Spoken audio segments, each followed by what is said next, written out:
everybody. It's me, the guy with the broken mic stands. Welcome to the one and only F-Hole. I was supposed to say that was LA.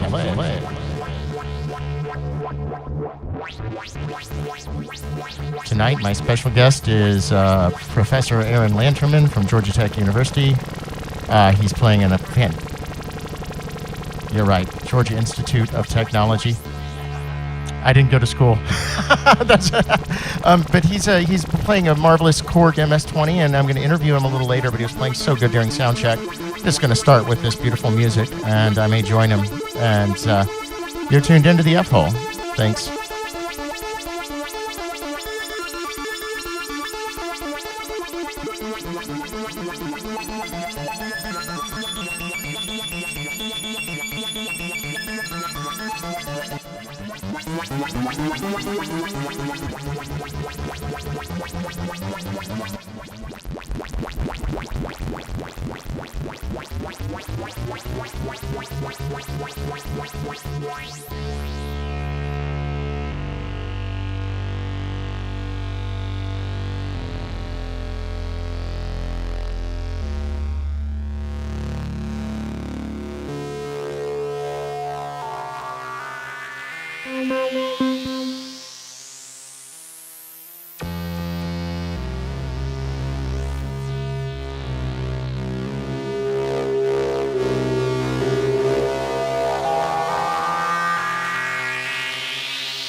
And that, ladies and gentlemen, is Professor Aaron Lanterman.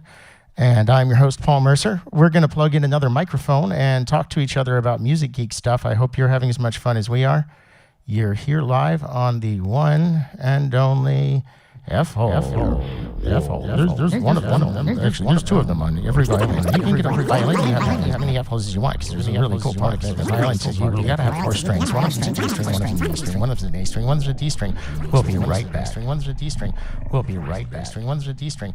We'll be right back. One of them's a D string. We'll be right back. One of them's a D string. We'll be right back. One of them's a D string. We'll be right back. One of them's a D string. We'll be right back.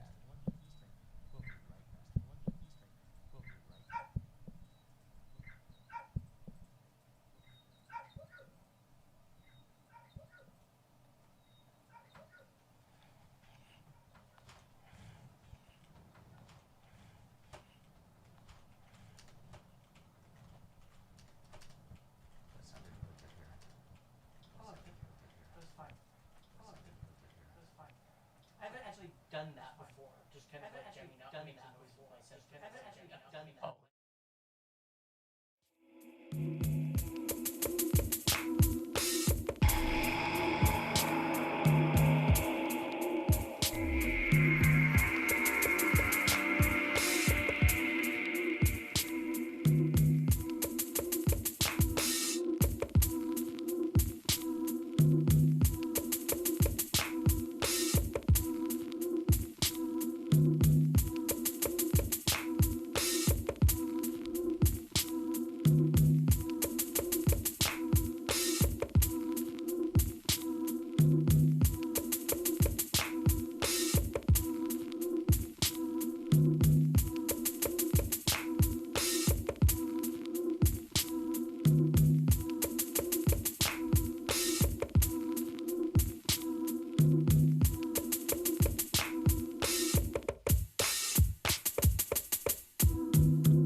see if we are right on time. Live here in the F Hall. Let's see. I'm going to double check because I always have to because I've got special skills of not always coming live. So it's really interesting seeing the behind the scenes, and usually I just see your face messing around with the mouse on the keyboard, but here I can actually see the screen and all of the...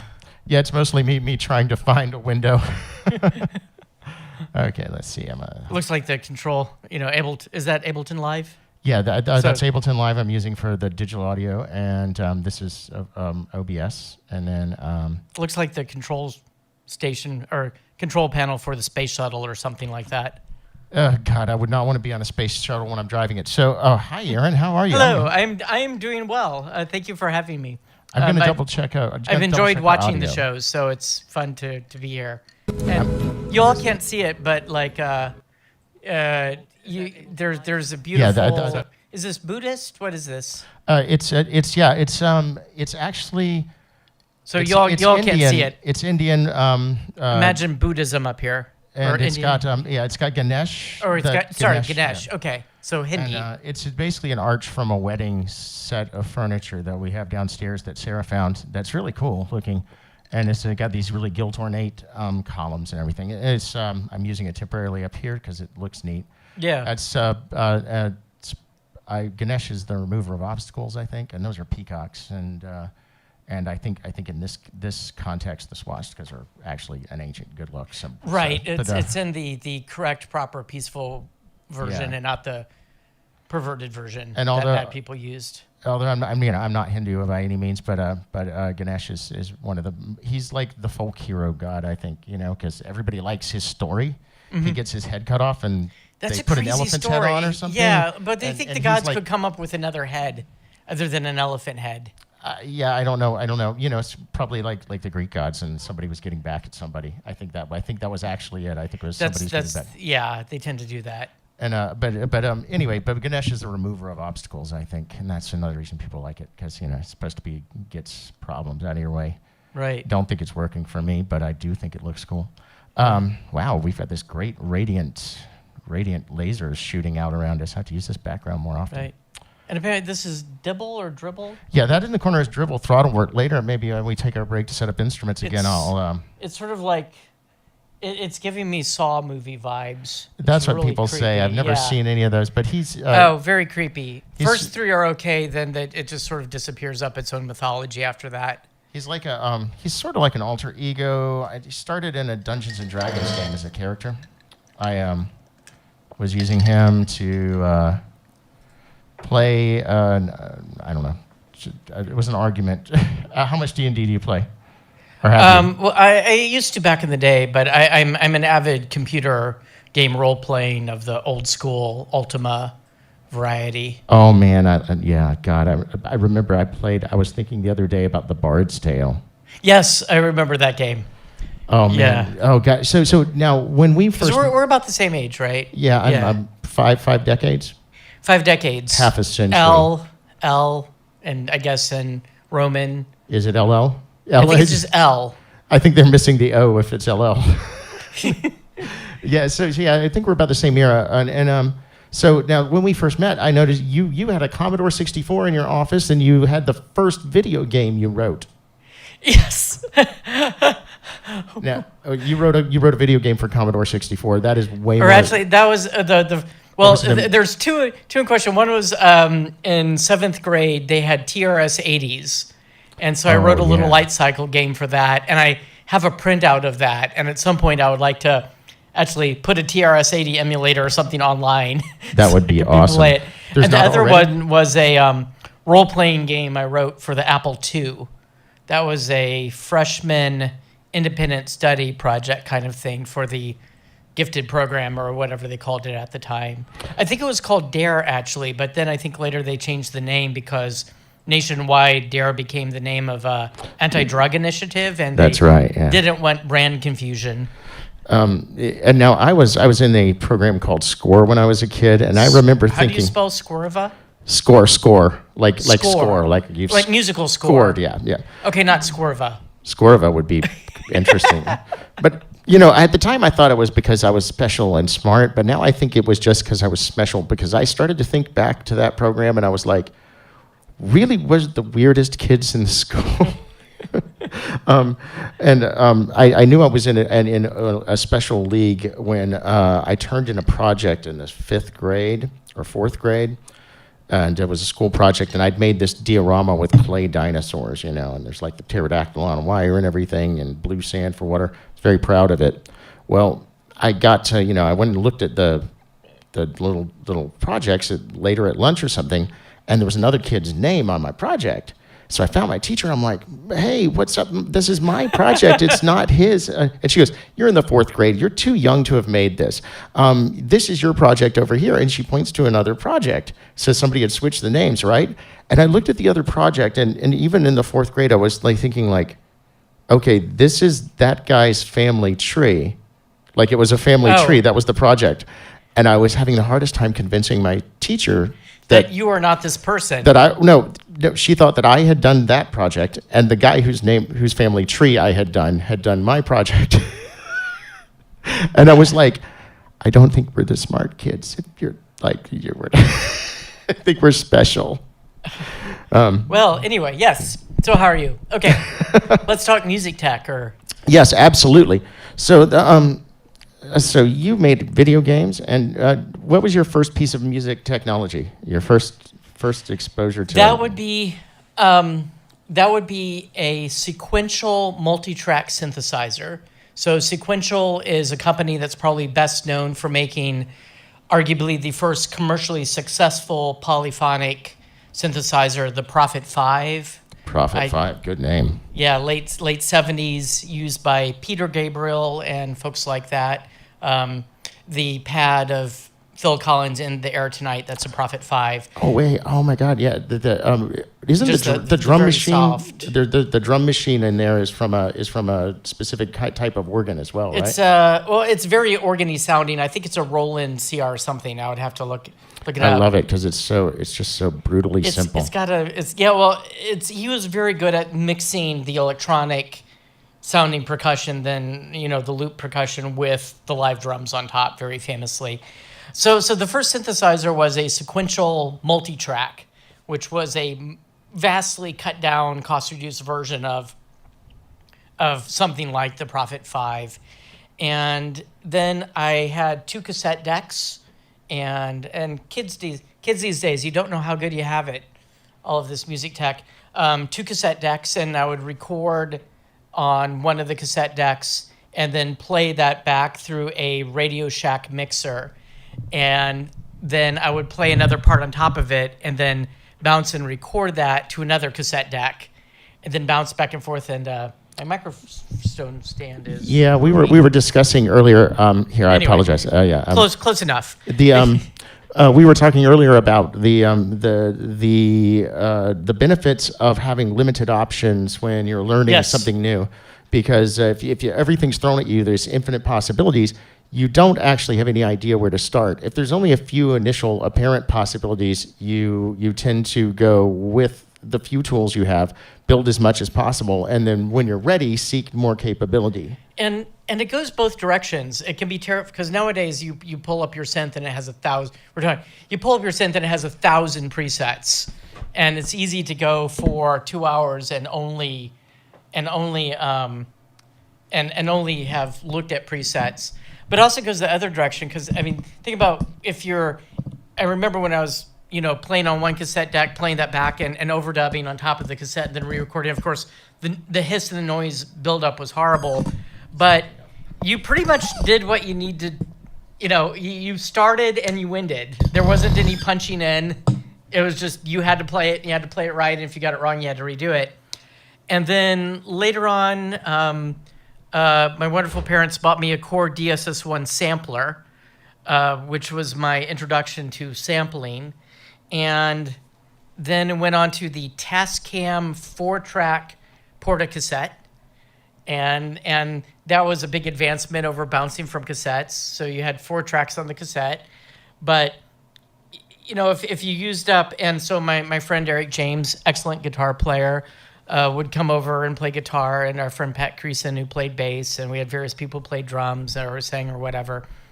But there's a very different discipline that we have now, because it's like, okay, we've got the drum machine lying down, here's the bass, here's the guitar, here's the vocal, and then you would have to think, oh boy, Eric in this case would have to think, can I play that solo better for sure? Because I'm going to be recording over that track. Right. And I remember very famously, we were talking about copyright strikes earlier. One of my videos for my analog circuits for music synthesis class currently has a block from WMG, BMG, Warner Music Group, and whatever music group. And that block is for my use of 20 seconds of the synth solo at the end of the Emerson, Lake and Palmer song, Lucky Man. And what's weird, it was up for ages, then it got blocked. And then a bunch of people noted, hey, it got unblocked for mysterious reasons.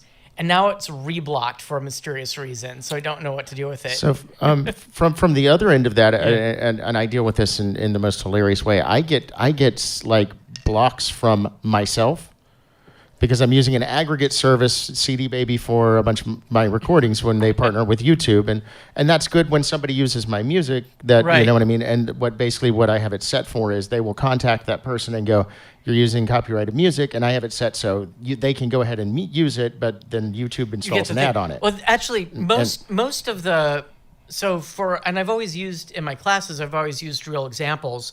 So in that same video, there are some songs that demonetize the video, which is fine because I don't monetize that channel anyway. And I couldn't really directly monetize it because a lot of it is the outgrowth of my job teaching at Georgia Tech. So I couldn't really do a separate revenue stream with it. Like I couldn't set up a Patreon for it or something. But so for instance, I use a clip for Gary Newman's Cars. And there's a clip from a soundtrack to a film that Wendy Carlos scored. And I forget, there's a few others. Another of the videos has a clip of the Van Halen song Jump and the start of, I think, the 1984 Van Halen album. And there's some others, but those are demonetized. So if somebody watches it, a cut of the ad revenue goes to the record label, I guess. And that's totally fine. What I don't like is the fact that they block it entirely. And I don't understand the logic behind the blocking. I'm not sure there is one.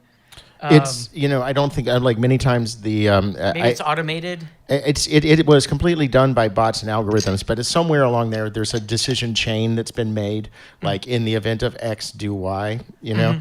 And it probably, when you're a wildly more successful artist, I'm sure you have radically different needs. My frustration and odd bonus with this is my channel's not eligible for monetization because I don't have enough views and whatever, right? Or subscriptions, daily views, and all of that. However, this jerk Paul Mercer that keeps saying I'm stealing his music, that'll give me the YouTube will send me the copyright thing, and I'll go, I'm Paul Mercer. Here's my ASCAP number. Here's my CD Baby account. That's the one that's flagging you, and I'm like, I give myself permission to use it. They're like, no, we've reviewed your claim, and no, we've denied it. But then they put an ad on my video that ultimately I'm getting paid for via CD Baby, forcing them to put an ad on the video because they're using my... Okay. Well, the other thing is YouTube will just now stick ads on your video whether you want them to or not. Yeah. In this case, I'm getting ads because of that. But yeah, they stick the other ads on. But I just thought it was what a 21st century problem. You're getting cease and desists from yourself. Well, it's like a very, very lightweight Black Mirror episode. Yes, the mild discomfort of the dark future. Well, and we were talking earlier about the Unison MIDI chord pack. Oh yeah. Gosh. Well, the funny thing is, so the video I made saying the title is literally "Don't buy the Unison MIDI chord pack." And to be clear, MIDI chord packs are great, but they're available for free. You shouldn't have to buy them. Loops, samples, sample loops, sample drum beats, whatever. They're all tools. Use them, abuse them, misuse them, however you see fit. But it's the way it's advertised and the way it's marketed is, oh, young budding producer, give us $30 and you'll have the pro level. Yeah, you won't need to do anything. You just drag and drop and yeah. Well, the funny thing about that is almost all the time there's a Unison MIDI chord pack ad played in front of my video saying, "Don't buy the Unison MIDI chord pack," because the algorithm detects MIDI chord pack in the. It sees MIDI chord pack and then it plays it. So on that note, I mean, we're from the same era, and I learned everything We're I learned the same vintage about sound. I learned initially about the use of effects and so forth was when I joined the Changelings. I was at that point my exposure to effects was the gain knob on my Fender amp when I was street performing. I had an electric violin, and I'm not an electric violin. Pick up on my violin, and it just sounded like a loud violin and worse. And about doing all these tricks just to try to get a sound out of it. And I'm like, Jean-Luc Ponty's electric violin sounds a lot better than mine. I wonder how he did this. And then I met another street performer named Sun Free who had broken his jaw. He was a sax player, and he had a little delay pedal. And so he'd learned violin, and he learned it as an adult and was a really incredible player. He only used 2 fingers on the instrument and didn't need any more. But wow. But just like Django Reinhardt. Just like Django Reinhardt, although I don't think there was anything wrong with his hand. It was just because he taught himself. That's just how he taught himself to play. Okay. But so I was like, delay pedal. And I joined the Changelings, and I got my first effects, because I wanted to sound cool and neat and different. And I still use the same effects processor today. But I learned from Nick Pagan. And that's your keyboard player, who was a decade older than the rest of us, when we started. Is he still musically active? He is, yes. I cannot tell you. I just got word he'd moved somewhere else. I mean, he's gone around and around the world since he left Atlanta. I'm going to ask you. So the Changelings never really formally broke up per se. You're all in different cities and doing different things. It was basically when we played our last show, which was in 2002, I believe, or 2002, or maybe it was 2001 at that weekend of Dragon Con. We had we'd given ourselves a horizon because we'd been banging ourselves against a ceiling, and Nick wanted to move on and do something else in his life. Right. They'd been at it forever, and we'd been at it as a band for 8 years, and so they were like, "We're gonna put out this next album, then we're just gonna we're gonna go do our thing, and we'll see what happens." And we were that's basically why we played our last show and didn't tell anybody because we weren't sure it was the last show kind of thing. And it wasn't you weren't all like. No. The Beatles breaking up and hating each other. It was just like, nothing, we've got different projects we want to pursue. Yeah, and specifically, I think Nick wanted to get out of the South. He wanted to get out of where he'd spent his entire life and musical career. Yeah. And boy, did he. He moved to Prague, then he moved to Istanbul, then he moved to the Virgin Islands, and he's lived in Malaysia, and I mean, like he's gone all around the world, but he's still making music. And about his early career in Columbia, South Carolina. There's a fan base for that. He played with the Fanatics in 13 Pagan Place. He was in the really seminal punk scene, new wave scene. So he sings and everything. His first album, I somewhere have a copy of it. So I derailed you. Oh yes, but the thing you learned from Nick Pagan. Yes, never use the presets. If you use the presets on a piece of musical technology and that's just where you start and stop, I don't care how virtuoso you are, you sound like everybody else. You haven't injected yourself into the instrument. And if you play an instrument that's made by somebody as an acoustic instrument, like say a violin, it's got the personality of the maker, right? Yeah. Not a lot. I can inflect that instrument differently, but it's going to sound like that instrument. But that's cool because each one's different. But if I'm playing an instrument where I can modify the sound, a synthesizer, an electric guitar with effects, and I take those sounds and tweak them and just make something that's never existed before, now you have your own voice. And to not take advantage of the ability to sculpt your voice and to just buy the voice off the shelf or download the MIDI chord pack and just go, I'll take voice number 3, Bob. To me, it's just not really there. It's not. If you want to go all the way, which I wouldn't recommend to anyone, my electronic music teacher at Washington University, Richard O'Donnell, who taught the electronic music class there, and his main day job is he was a percussionist for the St. Louis Symphony Orchestra. He would buy he was way into synthesizers. And the first thing he would do when he bought a synthesizer is he would delete all of the factory patches. He would force himself to create everything from scratch to make sure he had something unique. I'm nowhere there. I've tried both ways. I've gone. Definitely my iconic sounds on the violin. I definitely started by finding something in the thing that sounded kind of good. Zone. Just like scrolling through the presets and then going, that sounds interesting, except for that weird nasal quality. And then I start pressing the buttons, and sometimes it's a variation on that. Sometimes it ends up something new. So they're not bad places to start, and there's nothing wrong with however I guess you use something. But I feel like if you make your own sound, it's most of the time people remember the way artists. The timbre of an artist, I think, many times way more than what they sing or what they say or what they play. If you think about Black Sabbath, what would Black Sabbath? Ozzy Osbourne's used that same weird little chorus effect on his voice since the dawn of time, and it's part of Ozzy the sound Osbourne. It's of part Ozzy's of him, sound. and genres of music get born just because of a different effect or a different way of making a guitar sound. And Acid House is born from a TB-303 Roland bass line not sounding like a very good bass guitar. Oh, that's interesting. It was meant to sound like a bass guitar, and it's terrible at that. And I remember, a Roland TB-303, an original, will go for thousands of dollars on eBay now. But I remember being at places like McMurray Music and Dale Music in St. Louis, and they were being blown out for $50 a piece. Like, I could have bought a bunch of Roland TB-303s, stored them in an attic for 40 years, and then sold them and, sent my son to college on it. I think music technology is interesting. One of the things I've noticed definitely diving into it is, just like any marketplace, it's driven by selling new products, right? So you have to have a new guitar pedal board. You've got to have a new keyboard because you need to sell the new product line.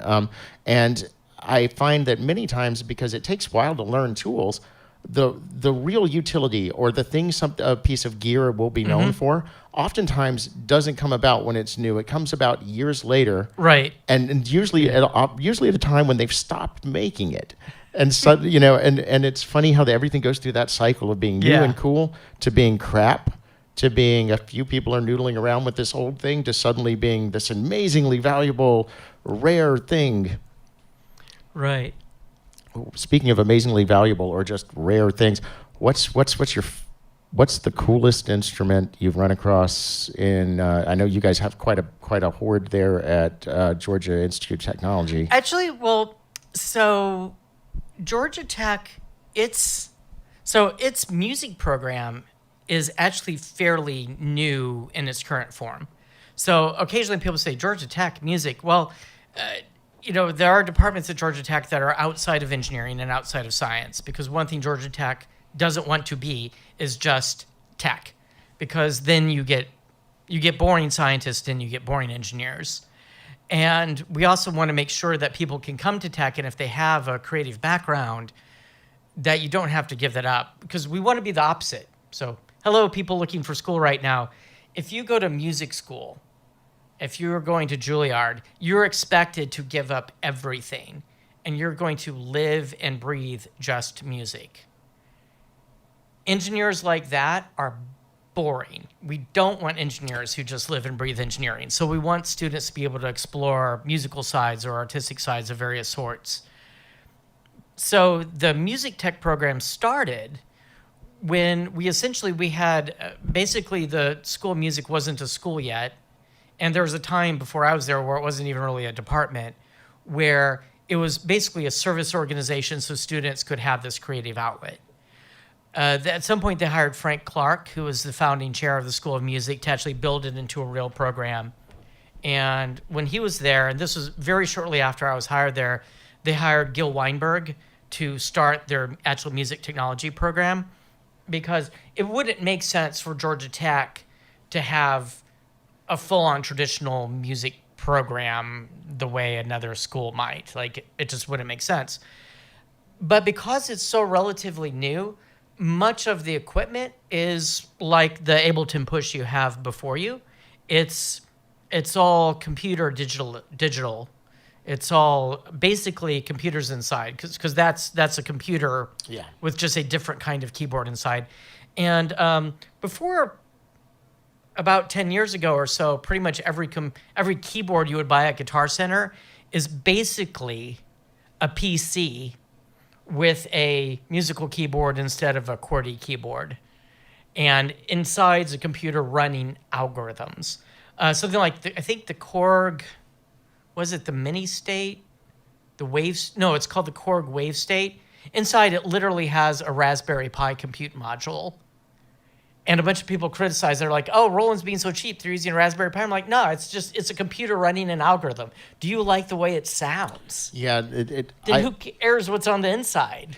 A great example of this sort of snobbery that can happen with instruments is a great, like, analog synthesizers, like the Korg MS-20 here. Yes. They were the coolest, neatest thing, and Led Zeppelin had to play one, everybody, like, when the synth sound came out, everyone was electric. Everybody's like, no, nothing's ever sounded quite like this, and it's suddenly accessible. They put a keyboard on it so musicians could access it easier. And but then comes the 80s, late 70s and going to the 80s, and just like what's his name? Simply Yours, Robert Palmer, and Mick Jagger had to suddenly do like a synth pop kind of new wave song, and in the 70s, Rolling Stones did disco. Yeah, exactly, and there's nothing wrong with that at all. Right. But suddenly there was a new keyboard sound, and it was the early digital sound, which I feel like Nick was kind of a master of that. Yeah, the Yamaha DX7. It changed that the Yamaha DX7 because the irony is things like this Korg MS-20 and a lot of those. I mean, people couldn't.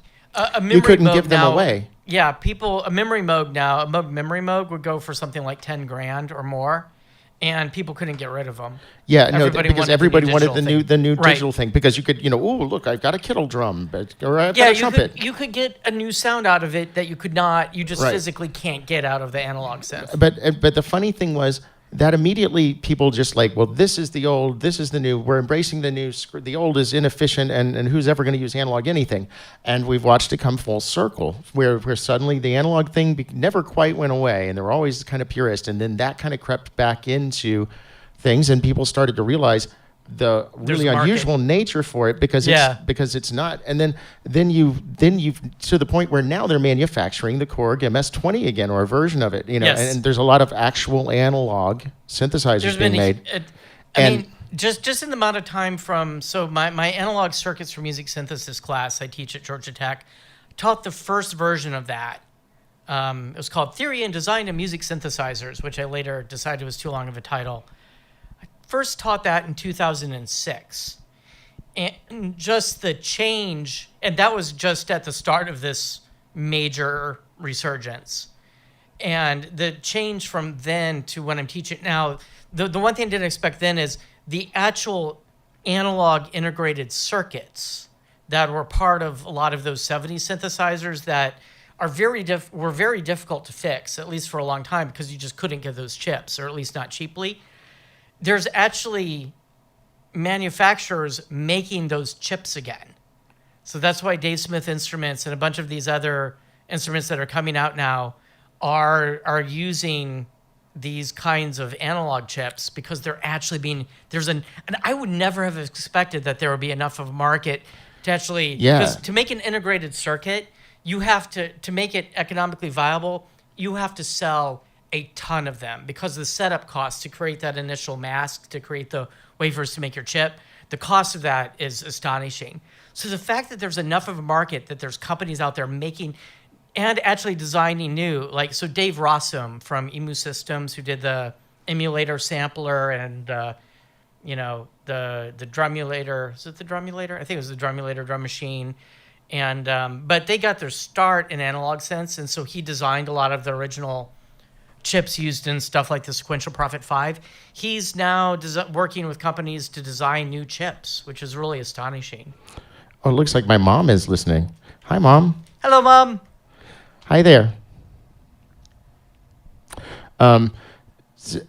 would you say it's fair to say now the early digital stuff is what, like, the early digital stuff, or even like late 90s digital stuff, that's the stuff that everybody thinks is just completely crap or is just coming back around again? Oh, the crazy thing is that's coming back around. Yeah, because the 8-bit and the 16-bit stuff. And yeah. So Junkie XL, Tom Holkenberg, EDM artist, also now primarily known as a film composer. He recently sold a bunch of his synths and his samplers, but he has videos where he has a whole rack of old hardware samplers, and now he has the newest software samplers that sound as good as anything can possibly sound in terms of purely playing back the sound, but he'll still often record samples into these old kind of cruddy hardware synthesizers because they junk up the sound in a certain way. So if you go back and listen to like the early the first Nine Inch Nails album, Pretty Hate Machine, a good portion of that sound of that album is something like, I think he was using Emax, an Emax sampler. That was an 8-bit sampler recording at a cruddy sample rate with not very good anti-aliasing. So he would take a sound and pitch it way down, and it goes. I loved quantum distortion of like low bit rate audio. Yeah, and so something like, and part of it is the museum quality aspect of these things are now just rare. So the cost of a lot of vintage synths and samplers, even digital ones, has just gone through the roof, largely because these things are just rare. So like the 1950s Stratocaster or whatever it is, 1960s, I probably have dates wrong there, that's sitting on the special display room at Guitar Center that's $10,000. It's not worth $10,000 because it's that extra playable or it sounds that good. It's worth $10,000 because it's old and super rare, right? It's museum quality. There is, and synths are a lot of those old synths are at that level now. So a Fairlight will go for a Fairlight from the 80s will go for something like $50,000 now, which is kind of nuts. And it was the moral of the story is, if you have a piece of music technology that you think is just yesterday's junk, and it's not unless the cool it's by new thing. Behringer. Yeah. Sorry.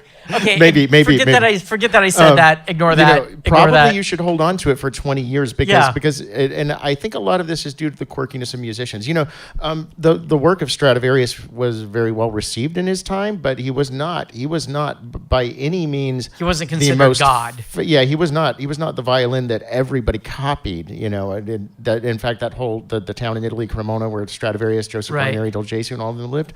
It wasn't until really a half century or more after his death when this illiterate cabinet maker named Teresio started collecting violins in Italy and taking them to Paris and London, where the big violin shops were, and selling them. And they started running across the work of these great masters and like, how do we get more of these? And that actually, that's when people started copying that design of violin, because it wasn't that he wasn't not well known in his time. I mean, he lived a very comfortable life, but it wasn't like considered like that is what a violin should be. And that's a general trend. Like Johann Sebastian Bach was not widely known as a composer in his time. Yeah, he was a church organist. He was known as an organist, and I think his son, CPE Bach, was actually more like the style of music that Bach was writing was Baroque, was considered to be going out of fashion in his time, and his son was writing in this new, more classical style that we would associate nowadays with Mozart and Haydn, and that was going to be the new in thing. And it wasn't until, I think it was Felix Mendelssohn, I forget, it wasn't until like the 1800s that there was a revival where somebody started. Now, Mozart had Bach. Yeah, all along he was sort of musician's music. Like there were people like Mozart and Haydn studying his manuscripts. Bach was the Velvet Underground of his time. Like the story of like, the Velvet Underground did not sell many albums, but whoever bought a Velvet Underground album started a band. People say the same thing about the Pixies. The Pixies did not really sell a whole lot, but one of the people who bought a Pixies album was Kurt Cobain. They say there were never more than 60 people at a Velvet Underground show, and that was one show. Like literally, they mostly played for like Red Light Cafe style size crowds. Red Light Cafe in the place I like to go in the before time. In the before. Time. That's where the Changelings played our first show. Oh, I first saw the Changelings. It was Dragon Con, my very first Dragon Con, which one? 2002. That was the very last Dragon Con we played. That was the very last. Oh, that was the night before we played our last show. Yeah, and you were all, I love you. Yep. But I was so annoyed because you went on so late. Oh, that was not, we could not do anything about that. Because I figured it's not your fault because that's Dragon Con. And my poor wife was just like dragging. I remember people were asleep in their chairs. And then, see, Dragon Con, would happen year after year after year because there were scheduling issues. Slips. And That's if how they it would goes. put you at the end of the night, they put you on at midnight. So, but gosh, I hated it too. But you all came on and I had heard about you, but I hadn't seen you. And I really wanted to see, and I think another night the True Shadows were playing and I was a huge True Shadows fan.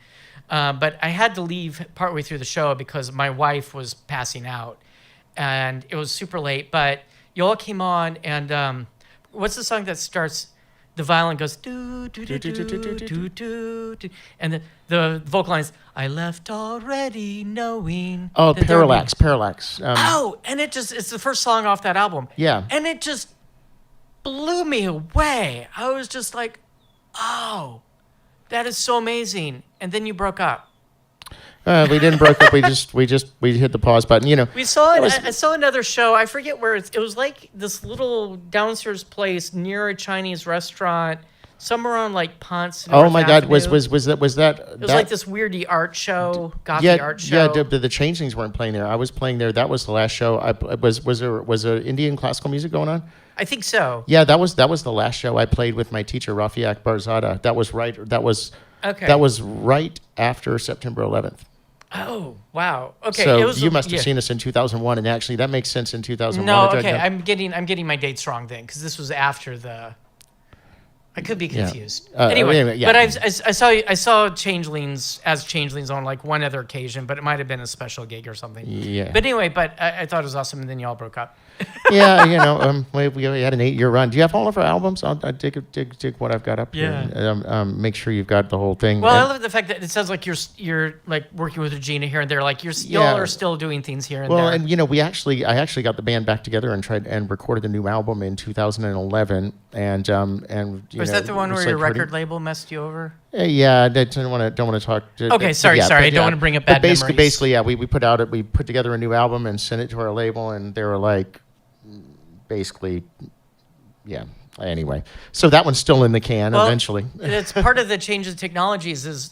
Labels have no reason to exist now. Right, and then so except for to take your streaming revenues. I remember having my cassettes, and I had 2 cassette decks, and I would play off one cassette deck. And later, when I had a DAT player, I could play the master off the DAT.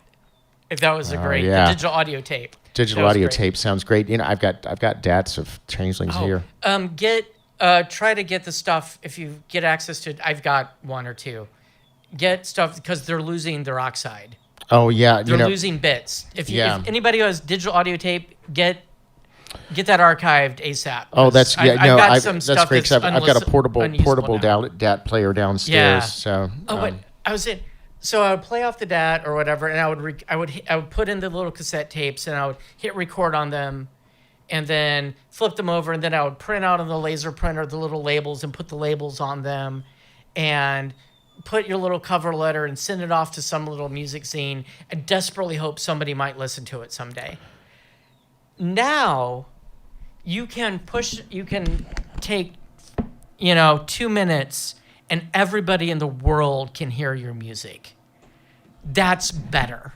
So whatever's wrong with music industry or whatever, people say, "Oh, the music industry is broken." It's always been broken. It's just been broken in different ways. Yeah, it's a different beast now. But so overall, there's opportunity now that wasn't there before, and I think that before it was getting through the bottlenecks, the gatekeepers. Right.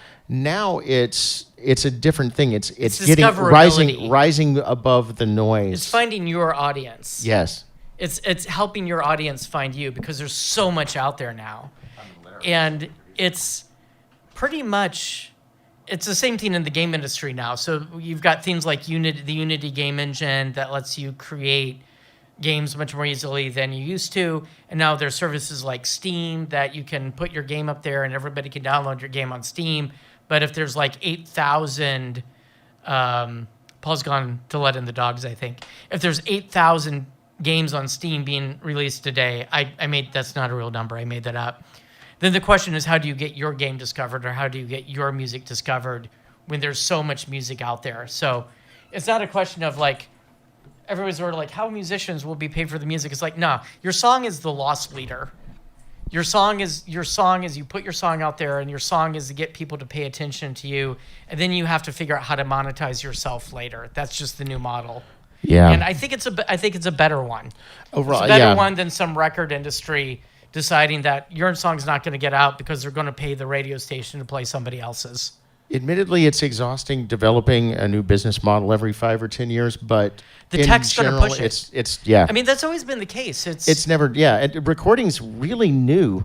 I mean, we had photography long before we could capture sound. You know? Which is crazy to think about. And I'm actually amazed that like Edison cylinders even work. But if you think about it, it's always been driven by technology, because the first actual records, were limited to something like 3 minutes. So all of those old blues songs, they're short. And they had to be, because they had to fit on that side. And then later you could get, eventually you could get an LP. So there's a creative constraint where you have to fit within 20 to 30 minutes on a side, but the listener will have to flip the record. Yes. So that's you the A side and the B side. Yeah, so then you get something like Quadrophenia or Physical Graffiti, where you've got two LPs, and that the user can't just flip the record. They have to have a whole other, they'll have to pick up and move it. And then CDs come along, and it's like, no, it can now play all the way through, and now you can get 74 minutes. And now it's gone the other direction in that people just don't listen to LPs. They don't listen to albums anymore. So it's gone back to the 20s. The single is individual everything. Songs. And of course, songs. and I was telling my student this the other day because he's like, well, the album's not really a thing. And I'm like, well, whether you decide to just make songs or whether you just make an album, whether you want to make the ultimate album or whatever, you shouldn't probably use the constraints of what right now is happening, unless you're in position to dive into the middle of the zeitgeist. Right. Because as soon as everybody's like, nobody wants to watch anything longer than a TikTok video, I guarantee you the next thing will be to stare at a video that's 2 hours long and doesn't move, because it'll be like That'll be the new thing. Everything oscillates. Who's the best dog? I bet you're a best dog. Yes, this is Grindel. It's technically his studio, because this is Grindel House Studios. So he's coming into. Is this the producer or the owner? He's the owner and executive producer. Okay, we should have a channel where we just pet dogs. That's probably a great idea. He's my special friend. So let's talk about this Korg MS-20 for a minute, and I'm gonna see if I can get This is actually Georgia Tech equipment. I bought it with startup funds I forget. At some point I had funds. Anyway, so it actually has a Georgia Tech equipment sticker, and as a result, it can never be sold. Even if at some point I deemed that it would be a good idea to sell this and then get money for Georgia Tech and get some other piece of equipment, the rules don't let you do that. Okay, the dog is officially taken over. Okay, the dog would now be doing the interview. This is the dog MS-20. The dog MS-20. Because the only thing we can do with gear at Georgia Tech is surplus it, meaning it gets stick in a box and they get shipped to a warehouse somewhere in Georgia that looks probably like that warehouse at the end of Raiders of the Lost Ark, where there's just all these unmarked crates. So it's Georgia Tech forever.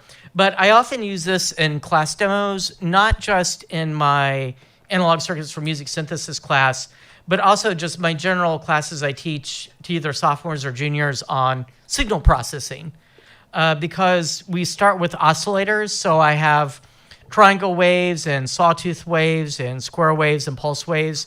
And these can be described by a Fourier series, which is a general mathematical principle, and I will have students compute things like that as homeworks, or I'll do that in lecture. And then we have filters, which linear filters, which cut out or accentuate certain frequencies. And so I can, but that's applicable far beyond music. This is a scientific principle that just applies to lots of things. A lot of these ideas also apply to the control system of the brakes in your car and things like that. So, but being able to explain it all in a musical context and actually have students hear things, whereas most professors would just draw the filter curve on the board and say this cuts out frequencies. I'm like, here, you can listen to the frequencies being cut out. And so I'll use it in class demos and things like that. So I'm actually curious about this, and I'm going to set up something real quick to record this while you show. If you want, I would like to plug in the synthesizer, and I've used when I'm using software synthesizers, and I'm baby at this. There's a square wave, there's a sawtooth waves, there's a sort of a triangle shaped one, and there's a curved, was it like a sine wave, right? Yep. And each one of these are ways that is oscillating the sound, I guess. So I'd love to maybe get a sample of each one. I'm going to record it in a spectrogram, and then we can look at it in a minute. Yeah, because you can learn lots of things about looking at the spectrogram of the sound. So what I'm going to do is there's actually 2 oscillators in the Korg MS-20. I'm going to turn one of the oscillators all the way up, and I'm going to turn the other oscillator all the way down. I'm going to try to turn off all of the modulation sources so that we just get as pure a tone as possible. Every synthesizer or analog synthesizer of this sort will have a low-pass filter that cuts out high frequencies, and that's essential to model sounds that the ear would find realistic, because nearly every physical acoustic sound generating mechanism becomes brighter as you put more energy into the system. It doesn't just become louder. So when Paul puts more energy into the violin string, it doesn't just sound louder, it's also going to sound brighter. And as he pulls back and putting energy into the string, it doesn't just sound quieter, it's going to sound more mellow. And that's universal. So the low-pass filter here models that. And so I'm going to turn the cutoff of the low-pass filter all the way up to let all the sound through. Something unique about the Korg MS-20, well, not technically unique, because there's other synths that do this, like the Yamaha CS30. There's also a high-pass filter. Now, this does not show up in let me try to say the word nature. In nature, very often, the sound of a high-pass filter sweeping, that's more nowadays associated with an electronic music effect. So you hear it, and I don't know, the sort of music that they'll play at raves. You'll have a high-pass filter, the cutoff's at very high, so it sounds very and then they'll start sweeping that cutoff down, and that's a common electronic music effect. So I'm going to turn that cutoff all the way down to let all of the sound through, and although I don't know if Paul has it set up to have. I'm gonna be plugging it in. Right. 1 second. Okay. So I think one of our mics is going to disappear shortly, as Correct. we explore the spectrogram of different waveforms. So something like the triangle wave is very mellow. Yeah. Okay. Yeah. You'll see how the spectra of the square wave is missing certain harmonics. That gives it a hollow sound like a clarinet, whereas the sawtooth wave has all of the harmonics, so that gives it a brassier kind of sound. The triangle wave is like a filtered version of the square wave. It also has only odd harmonics. It's missing some harmonics, but the higher order harmonics slope off much faster, so that's a much more mellow sound, and that might be used as the start of something like a flute kind of sound. But one of the reasons digital techniques, even techniques that would use analog filters, early digital synths like the Wave, not Waldorf, it was the Wave PBG3, nowadays it's Waldorf, by Wolfgang Palm, had digital oscillators that could generate more complex spectra than what you could get out of analog. Because it wasn't the case that Bob Moog thought, I should make square waves and sawtooth waves because eventually kids will wave glow sticks in the air and dance to it. It was easy to create analog circuitry that would generate those kinds of sounds. It was basically the electronics drove him to that. Anyway, let's see. There we go. What kind of note do you want?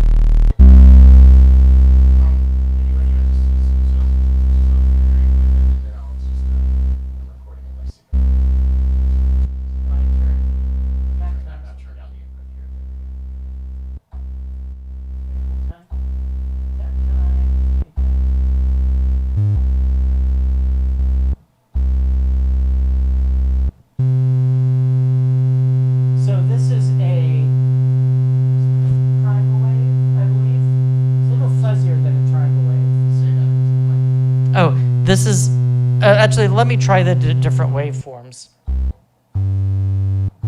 Actually, let me give you an A. Okay, so this is a triangle wave. This is a sawtooth. And this is a square wave. So if I switch between the sawtooth and the square, you can hear the difference.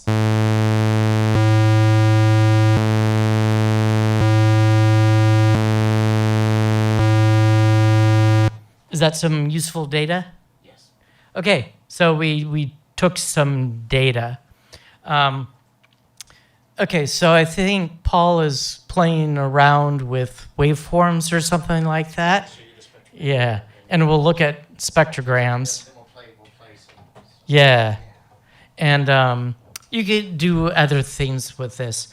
Sorry, there's kind of a delay coming out of the speaker, so it makes it very strange to talk. Okay, let me fix that. Yeah. Yeah, reduce. Oh, there's actually a menu item that just says reduce latency. Okay. I've also got some. Yeah. Yeah. Okay. So there's other things you can do with this, like the square wave. You can actually change the width of the pulse, and if you make that very narrow, you get something that has more of an even spread of harmonics. So something like that is often associated with a harpsichord kind of sound. So you could do things with this, but you are limited in the raw sources. So an old school analog synth like this, typically you would start with these high harmonic content sources like the sawtooth or the square wave, and then you run it through a filter. And so that sort of concept is called subtractive synthesis, and it's usually associated with analog synthesis, but it doesn't have to be.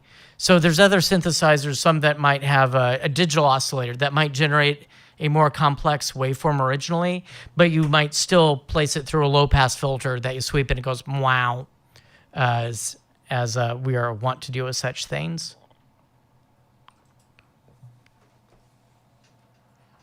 Yeah. So I just.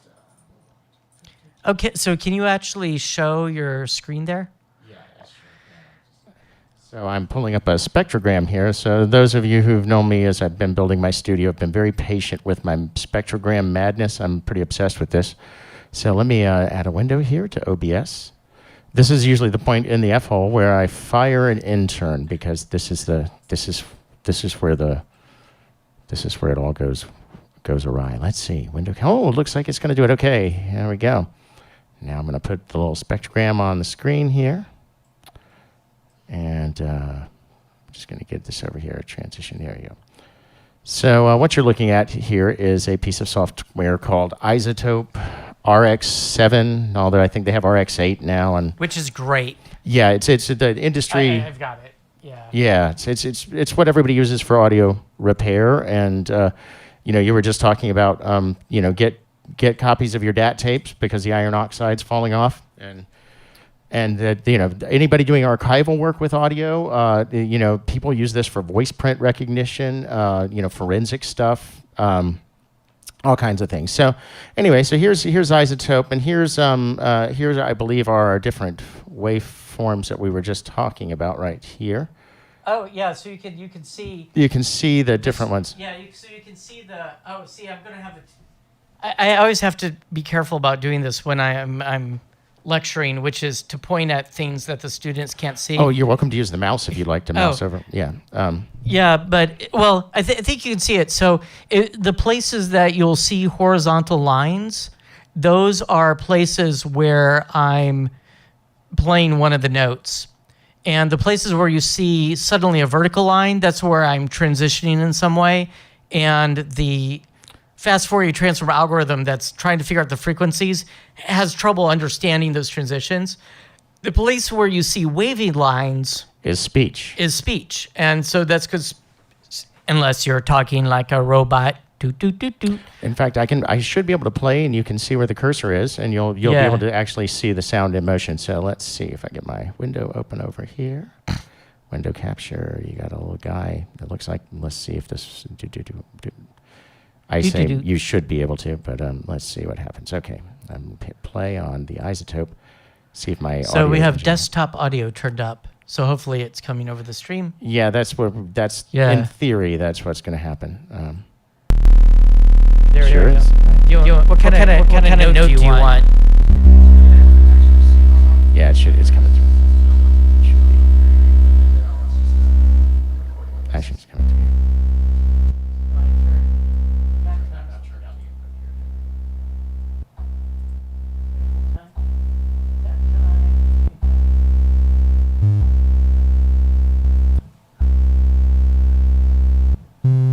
So there I'm playing a higher note. This is a triangle wave, I believe. It's a little fuzzier than a triangle wave. Oh, this is... actually, let me try the different waveforms. Actually, let me give you an A. Okay, so this is a triangle wave. This is a sawtooth,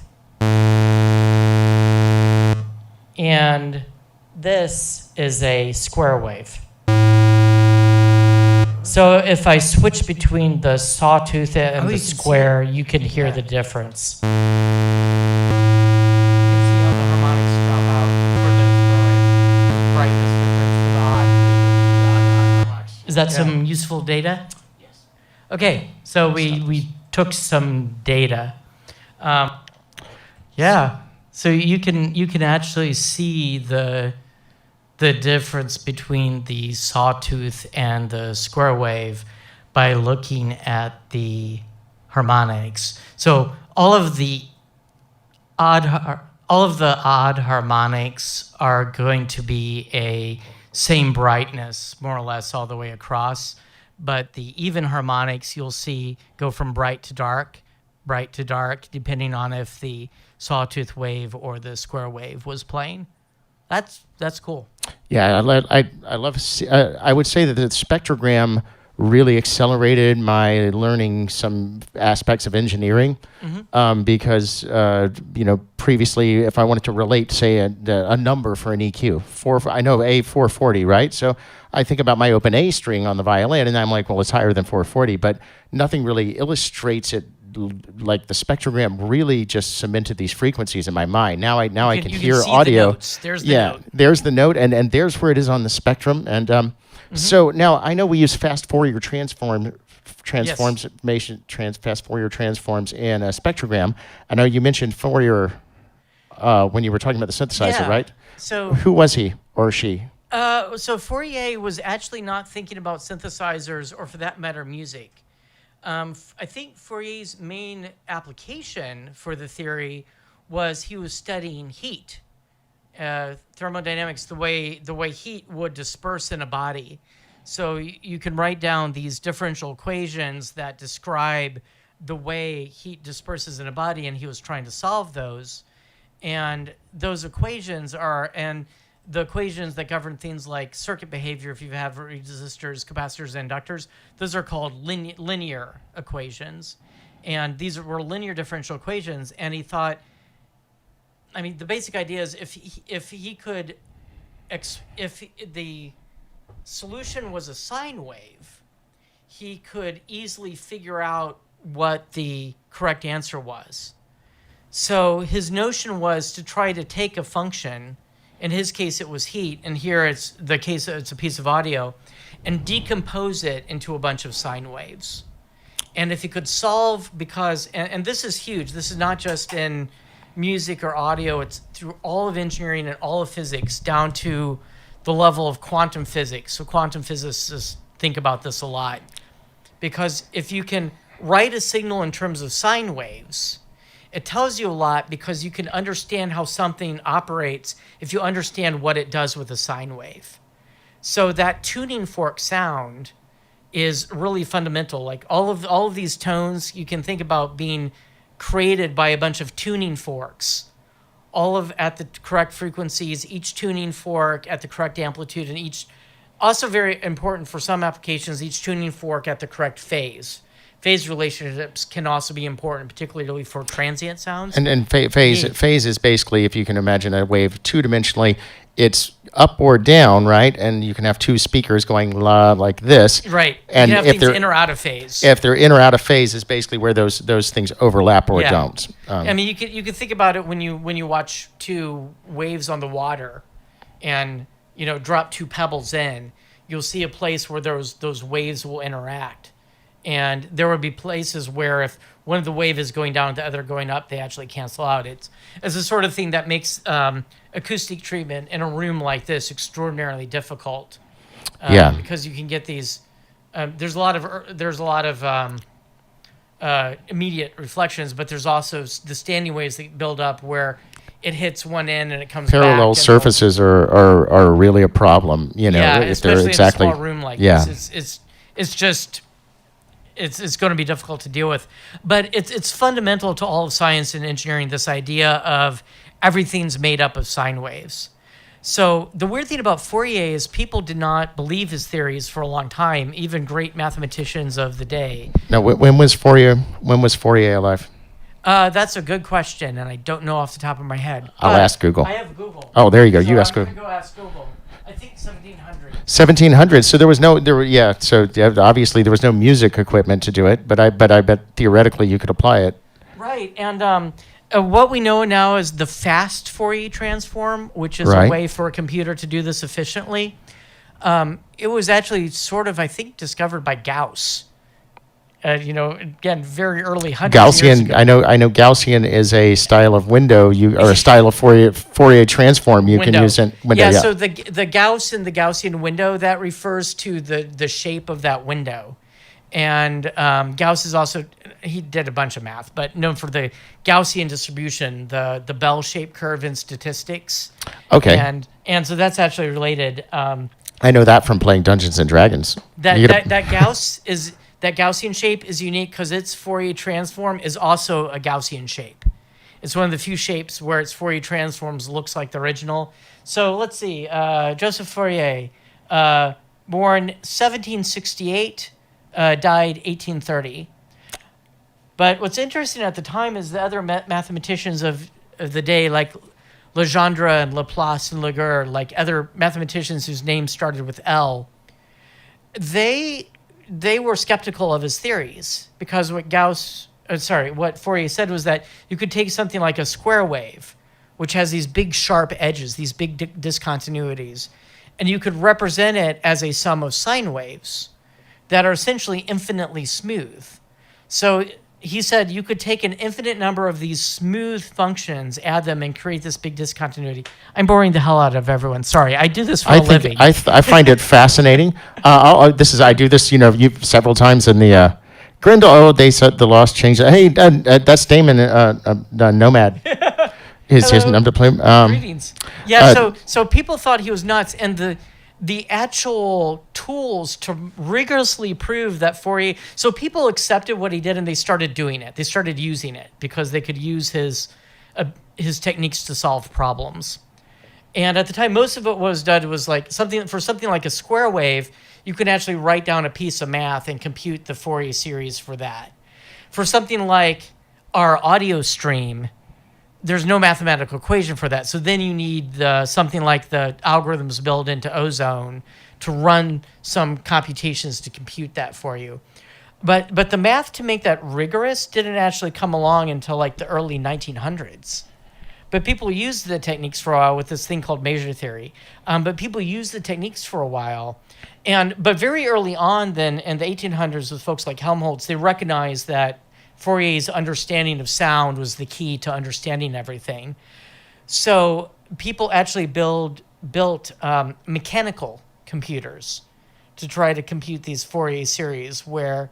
like the Babbage engine? Yeah, so there would be this big mechanical set of gears and curves where it would be like, do you remember spirograph? Yes, I loved spirograph. So it's basically a whole bunch of spirographs. And you could actually describe Fourier theory very well as what happens with a spirograph. You see math, don't you? You see numbers. Well, the weird thing I mean, I can tell by the way you describe them. It's fascinating. Well, the thing is, compared to real math people, I'm a dilettante. I approach math as an engineer in that it's a tool that I use to solve problems. And to a real mathematicians, they can just create something out of whole cloth that may or may not have any actual application to anything in the real world, and love that. Whereas I'm always looking for, okay, that's neat, but what can I do with this? Because I do approach math from an engineer's point of view.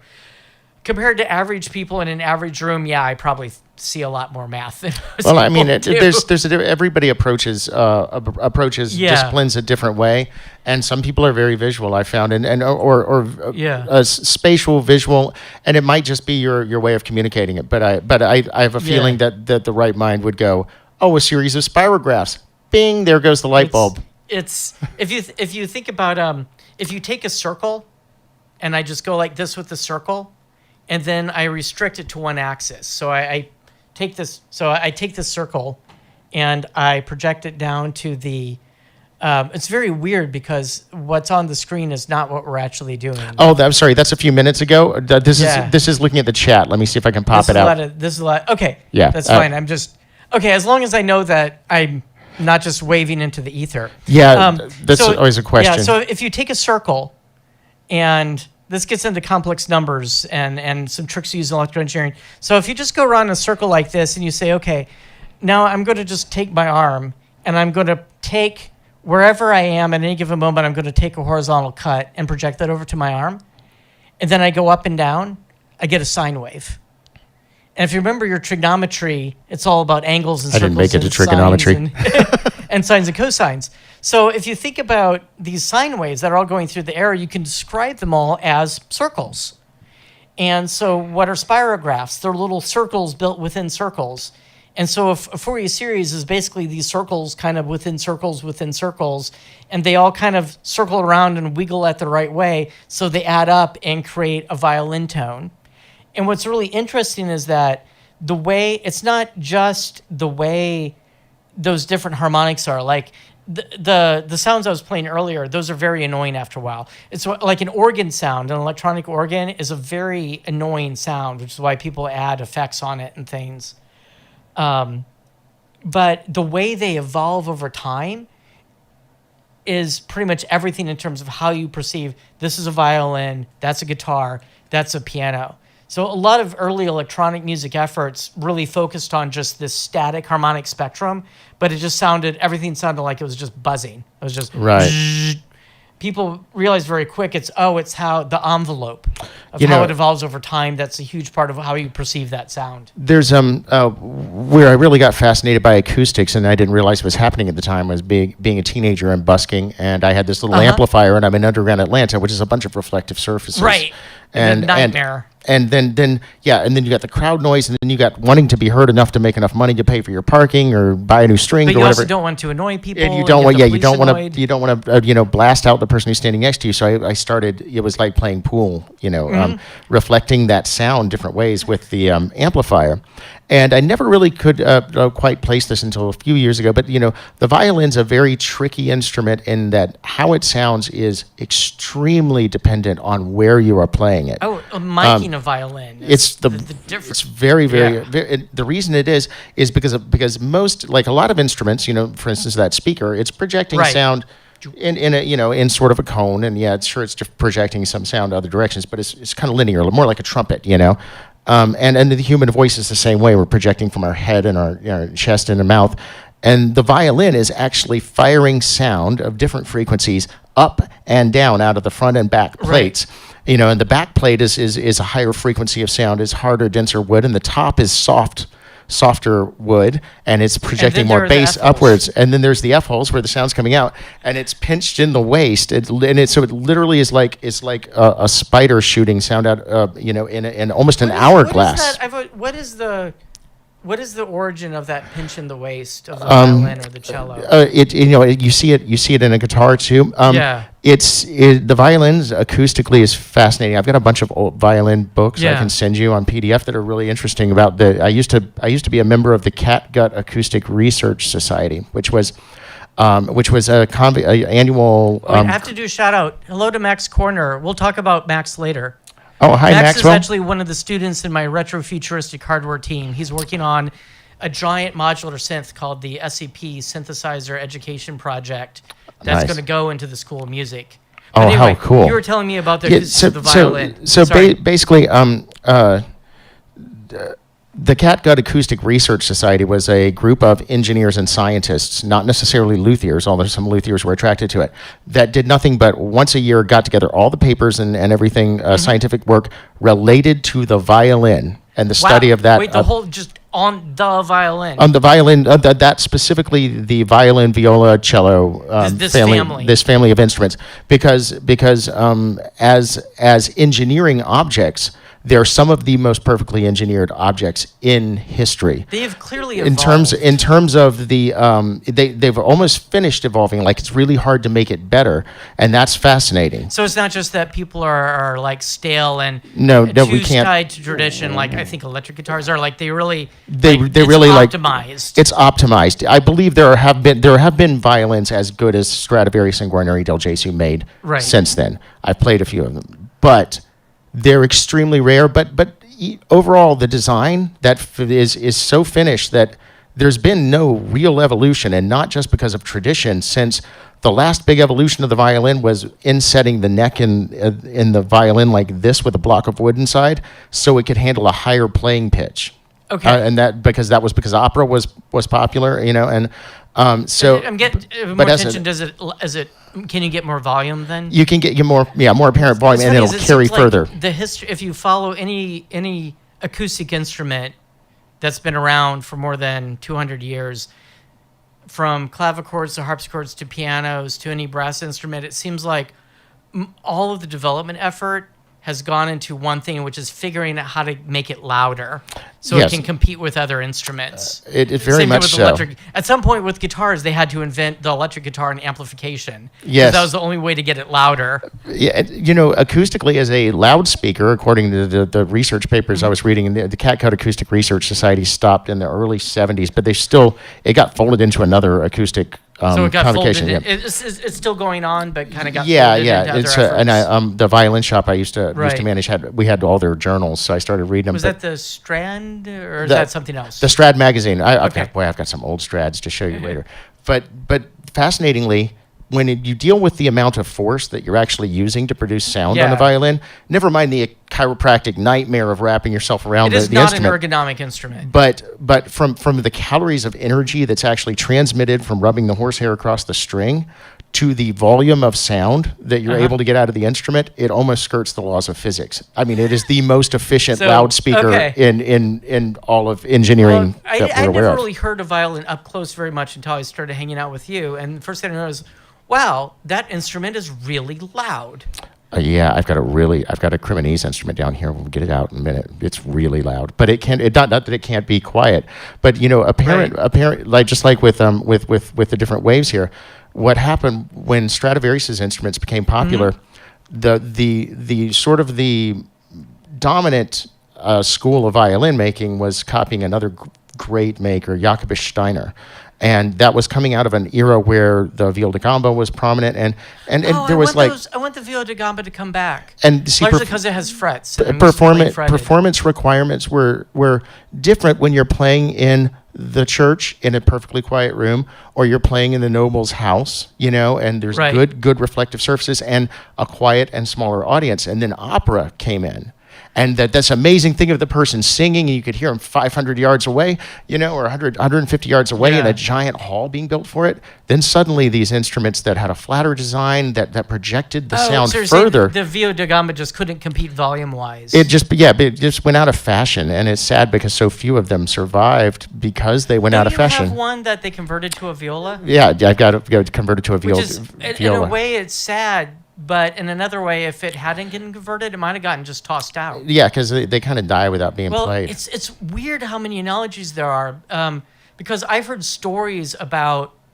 So right now, probably the holy grail of collecting musical instruments is probably the synthesizers by Don Buchla. Buchla, okay. The Buchla instruments. And a Buchla module, an original Buchla module, so people clone them now, but an original will go for thousands of dollars.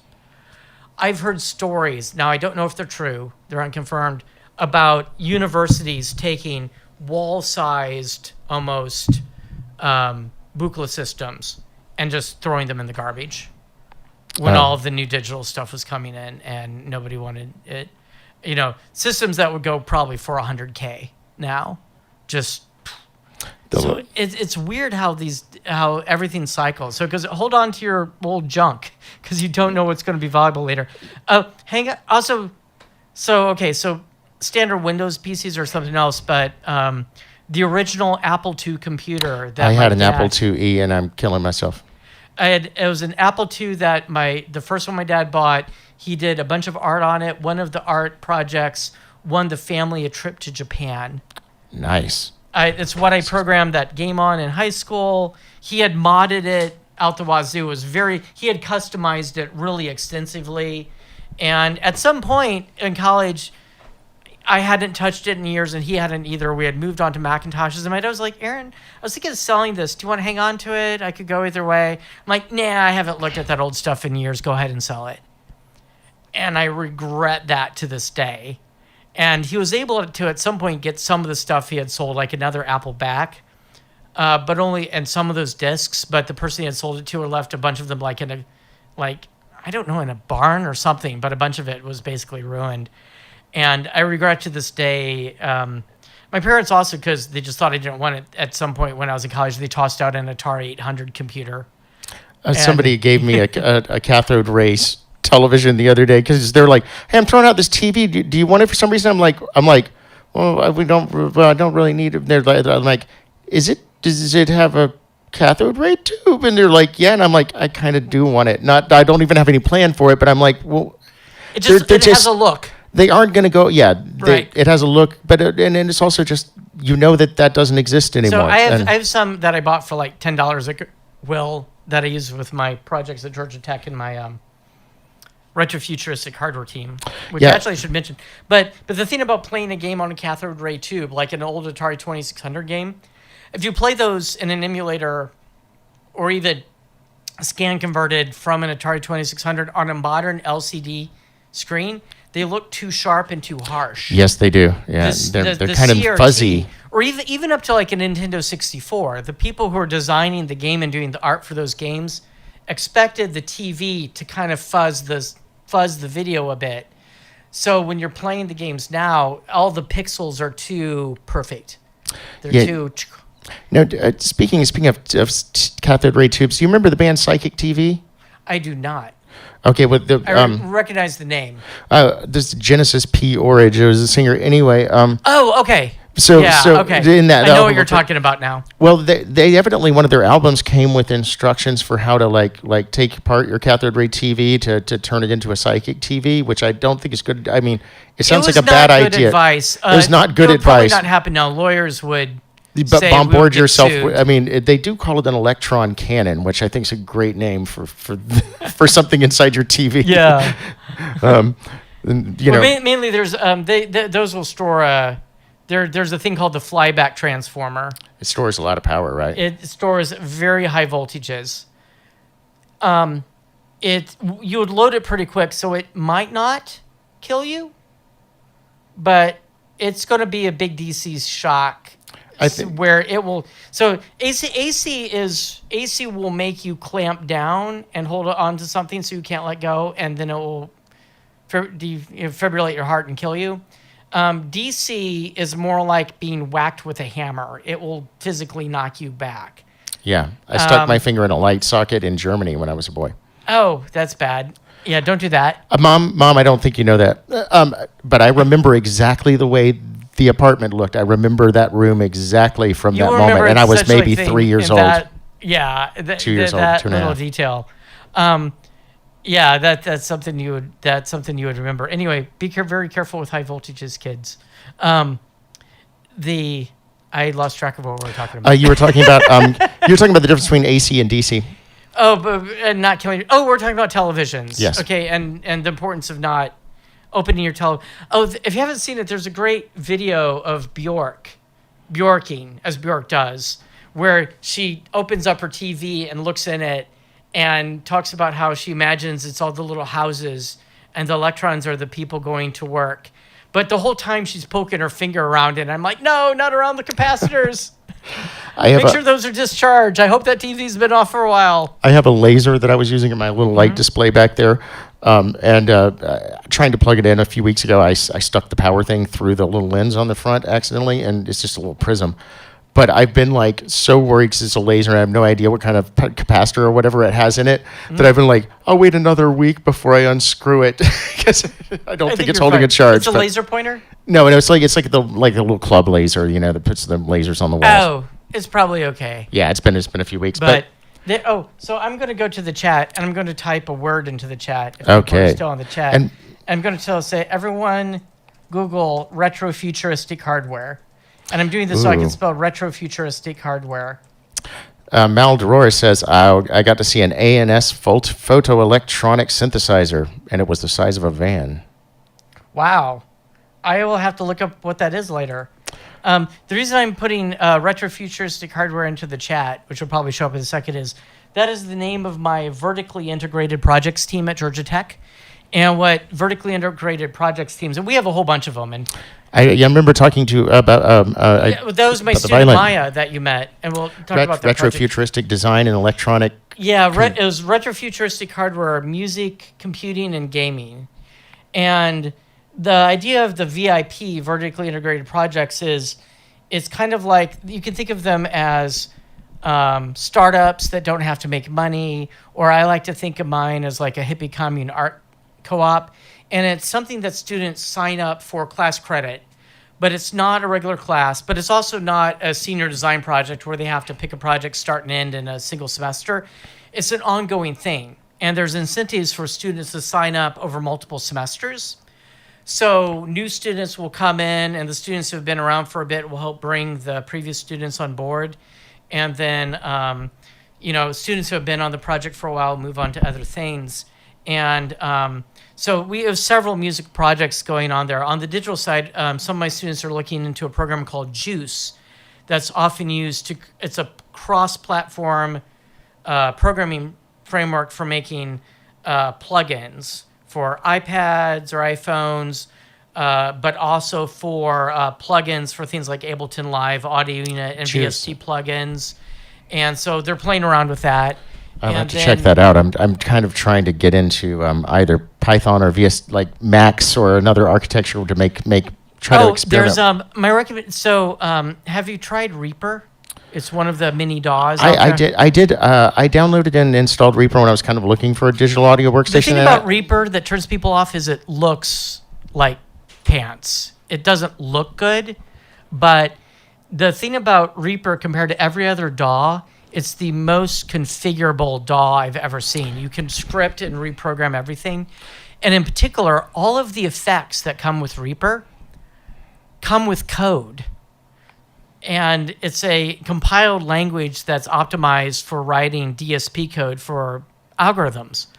So if you don't like the way the compressor works, or if you want to tweak the way the controls on the equalizer work, you can pull up the code for all of their effects. You can do this in Ableton Live as well, but only I think only with the Max architecture. Limited. Yeah, there's like a Max is a separate thing that you can use in there. It's the Max. So, and the thing about Max is that it's a graphical programming language, which is good for some things, but you can also get more literal spaghetti code with a graphical where it's just hard to untangle the wires. Yeah. There's sometimes where graphical programming is a pain and an actual text programming can wind up being more clear and easier to follow and read than a big tangle. It just depends on the particular thing. But so Reaper, it's the language it's called EEL2, like in the animal, the EEL2, and the effects in Reaper are called JSFX, and that's like a really cool. I actually had a student looking into Reaper's also a very, very economical DAW. It's $60. Yeah, I mean, $64, something like that. Like, so I started with. I never had Pro Tools, but I had Sound Tools, which is what they had before Pro Tools. I mean, talking about advancements of technology. So I had, when I was in graduate school, I bought at some point an audio media card, which is one of their earlier 2-track recording and playback. So just 2-track, just stereo audio, nonlinear editing, non-destructive editing, which was amazing. Like, I was the only person in St. Louis that had one of these things. And then I got a Sound Tool system. Again, it's just 2-track. So I got started with DigiDesign. It's now Avid back in the day. So I was with them for a while. First digital audio workstation, as you would call it now, that combined MIDI and audio was Opcode Studio Vision. But Opcode got bought by Gibson. And Gibson then promptly fired and sued all of the Opcode founders. Bad stuff. Gibson has not. I think they're under new management now, but Gibson has a long history of operating in backfire. So they killed Studio Vision. That was what I believe Trent Reznor. The what's the album? Not the one immediately after Pretty Hate Machine. The big Downward Spiral was recorded in Studio Vision. And I spent lots of time in Studio Vision. All the stuff I did in grad school was recorded on that. But to give you a perspective, the CD writer. So I had a little business making CDs for bands. The writer, this is like mid 1990s. The writer was $3,000. Yeah, that was a big deal. I remember. And I split the cost with my dad, who wanted to be able to make computer CDs. I was living at home at the time, so my half of it was $1,500. But I paid for it in 6 months, just making CDs for bands. They would bring in their DATs, I would load them up. And the weird thing is, if you think about it now, there's all this information. There's all the YouTube videos. There's all that you can look up things. I could look up Fourier's birthday online. But at the time, there wasn't a lot of information. So I started selling a service where I'm like, bring in your DAT. I'll load it up. There are these new in Sound Tools, you could have this new thing called a plugin. And it was not real time. You could only loop like 5 seconds or so. And then you would have to offline process it. But it was the Waves Q10 equalizer, L1 ultra maximizer, and C1 limiter. And there's an S1 stereo thing. And I would tell the bands, I'm like, okay, pay me some extra. And instead of just transferring the DAT, we'll level out the volume between songs. We'll boost the overall level to get it competitive with other CDs. We'll equalize it to try to smooth things out. And I realized... So basically you're mastering. I didn't know that's what it was called. It wasn't until later. So I was doing mastering... But I had no idea what I was doing. But I just, what I did was whatever genre of music they were working in, I would try to listen to other music in that genre. Which is what a mastering engineer does. And then I would try to get it in the ballpark of these other things. Or if I said, what's a CD you like? I listen, I'm like, okay, let's try to boost the bass. Or a lot of times it would be drop off the bass because there would be like more bass in their recording than they realized in their room where they mixed it. And I did it. The funny thing is, so I was technically a mastering engineer, but I didn't advertise myself as such because I didn't know that's what it was called because there's so little information. Yeah, there was. I remember mastering was sort of a big joke. Damon will remember this. Yeah. When we is finished, Damon your drummer? He's a guitarist. He's a guitarist. Yeah. I think were you and Damon? Were you the Epic Tale of Gilgamesh? Yes, we were the Epic of Gilgamesh. We did the music for that. I remember that was my wife was my wife was in that, and she was right. Did she ever tell you the tale of the Wankadoo? No, I don't think so. Oh my God, that's so. At some point, you need to tell her. She needs to tell you the story about getting involved with Mike Haverty. She was one of the puppeteers for Inkadoo, during the sex scene. Yes. Okay. So this is, yes. Oh my God. Damon still works for Center for Puppetry Arts, and so he does shadow puppets, and I remember that was my introduction to Michael Haverty, and I was like, what on earth have you gotten me into? And it was everybody who's enjoyed the work. Met Michael Haverty eventually says, what have you gotten me into? Right. That's Michael Haverty's purpose in life is to make people say, and he's brilliant. What have you gotten me into? Absolutely brilliant. And so it's Absolutely so it was so brilliant. funny, but I remember showing up for a rehearsal, Yeah. right? And it was to do XPT with Damon. And Yes, it was and XPT. It's to this music, and so it was just like, and so I show up for the rehearsal. Now I have no context for this entire play, that this is actually like sort of comedic and weird and farcical, because they're going through the blocking for the puppets. So And all are the very puppeteers serious about are it. very, very serious. Well, and meanwhile, the there's thing I this learned from my pornographic. wife is if they don't get the blocking right, they injure each other. Yeah, because there's like we're all so jammed in. And so with no context and all these people with stern faces making these two puppets go through this pornographic scene, I was like, I'm not sure how I feel about this. What have you gotten me into? And of course, eventually, I thought it was a brilliant. It was a brilliant. piece. It was brilliant. But my wife was like, "What have I gotten myself into?"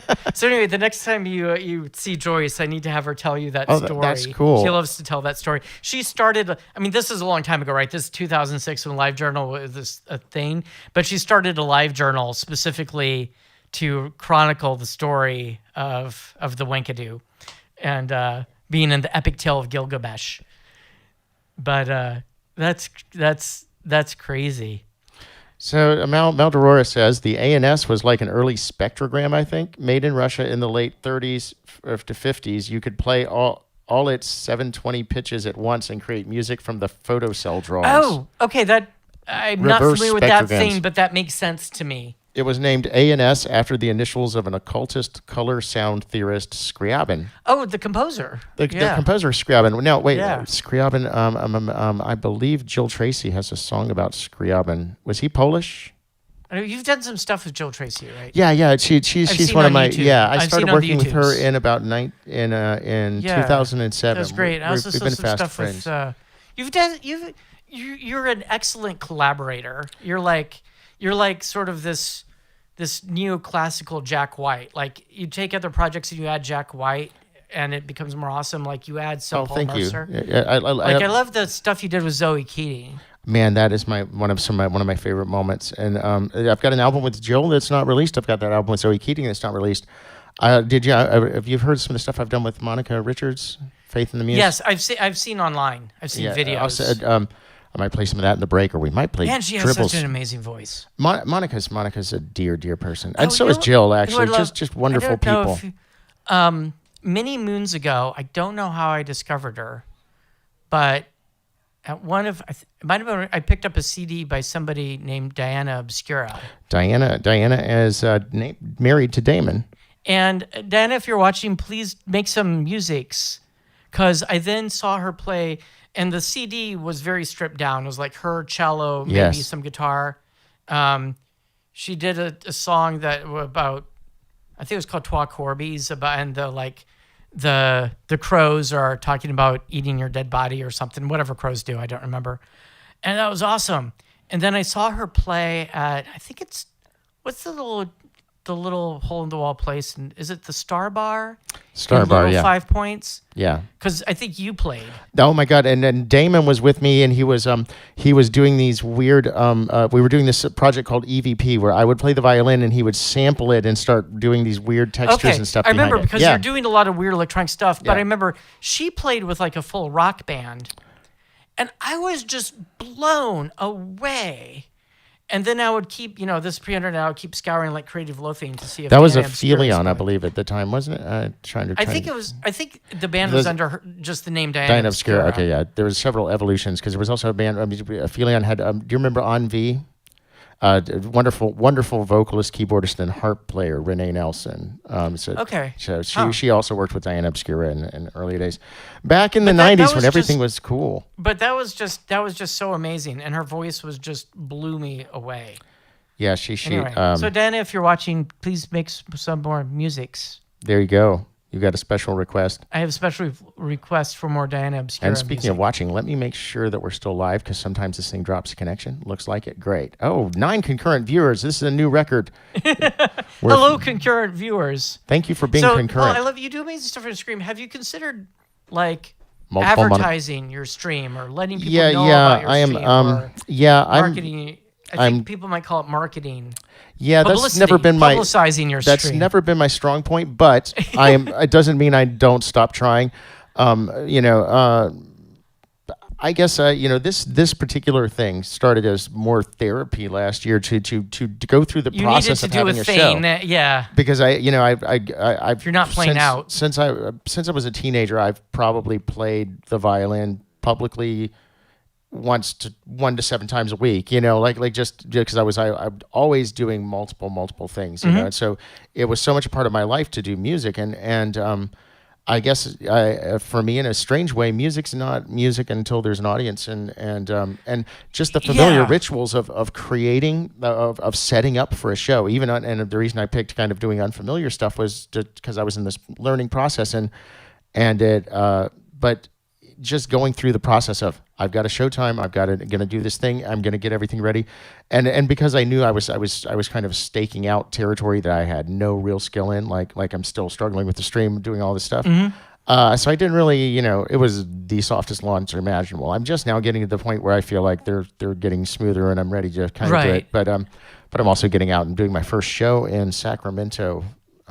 My first show, real show since the pandemic began. Since the before times. Since the before, yeah. So that's at the end of this month, and I'm excited about excellent. that. But yeah, and by the way, this is one thing to talk about promotion, publicity. YouTube tells me that I'm supposed to tell all of you to press the like button and subscribe if you haven't already.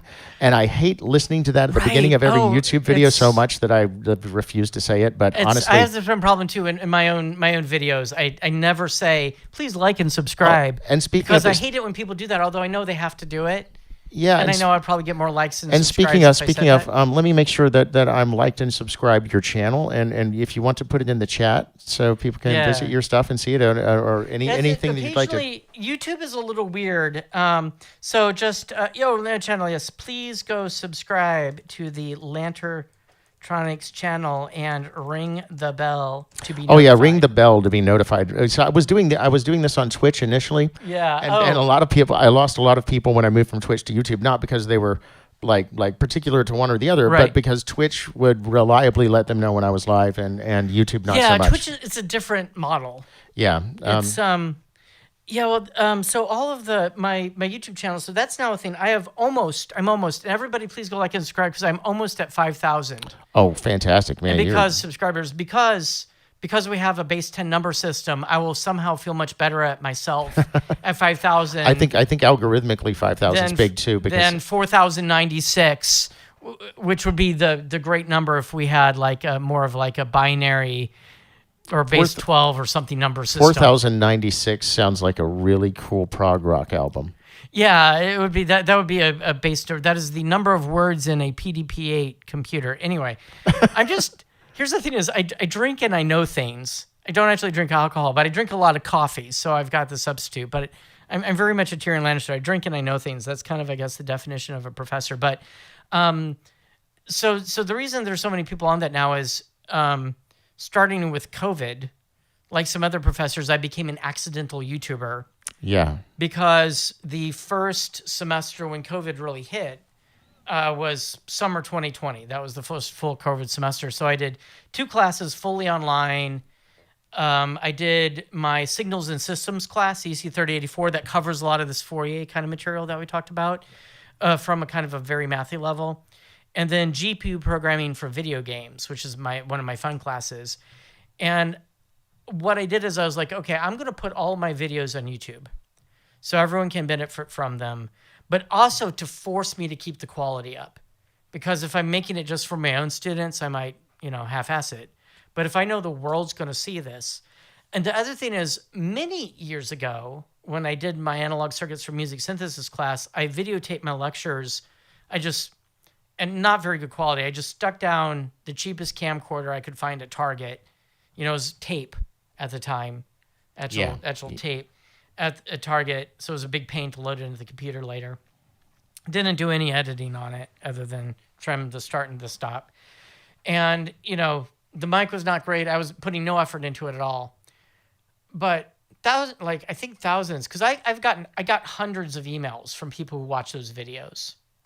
And originally I put them up on Blip TV because at the time YouTube could only handle YouTube would only take 10 minutes unless you paid them, I think. But Blip TV would take everything. But at some point, Blip TV changed business models, sent me an email saying that my videos were not professional enough for their new model because they wanted to be more like Netflix, and they took them down. And I don't have those anymore because the hard drive I had them on crashed. But there's a great end to the story. A whole bunch of people emailed me asking about them.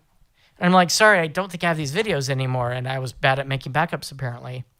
But I found out I had fans. There were people who had downloaded all of my videos to archive them. That's so incredibly So I cool. gave them permission. I said, okay, just for non-commercial use, upload this wherever you want. So people re-uploaded them to YouTube and various sites. But I never really advertised them very much because I never thought they were very good, right? It was just my usual lecture I was doing for the class, and I just had the camera running. And half the time, I'm missing half the board or something. It was whatever. So in 2021, this last spring, I was like, okay, this is my chance to do this right. I'm teaching it online. We're supposed to mostly be teaching in person, but I'm very open about this. I had a heart attack in April 2020 at age 48, which got my attention fairly quickly. Wow, I didn't know that. It was not fun. It was oh my goodness! Fun. Wow, I'm glad you. No, yeah. So I have survived. They installed a stent. I had an artery that was 100% blocked, and they installed a stent that keeps my artery open. Now, as far as things that require surgical intervention with a heart go, I had the simplest, easiest version. That was the starter pack. So I'm trying to exercise and things like that and eat healthy because it only gets nastier from here. But because of that, I had a medical exemption from teaching in person. And so, and it was very difficult in the spring. I was like, okay, I'm going to do these right.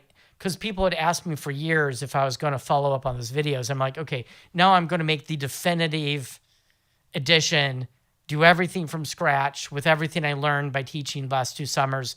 So if you want to know all of my lecture materials from my GPU programming class, my signals and systems class, my analog circuitry music synthesis class, those are all online. They're all on YouTube. Everyone can go watch them. And they're the same lectures that my students paying money at Georgia Tech saw. That's the main thing you fantastic. don't get is that the students got direct access to me for questions, which, people ask questions on YouTube or send me email, and I may or may not get back to those. But yeah, so that's all on my Lantertronics channel there, along with other odds and ends. And so with the retrofuturistic hardware team, I've got the team looking into Juice. I've got the team building the synthesizer education project, which is this big, giant modular synth. Max Kerner, who was viewing a little bit ago, dropped it on the chat to say hi. Hello, Max, if you're still there. And the other project was I had some students, and Paul came over to talk to about retrofuturistic design and electronic control interface. Yeah, so for a violin. And so you jammed with my student Maya, and Yes. unfortunately that project is on hold, and it's a very sad story.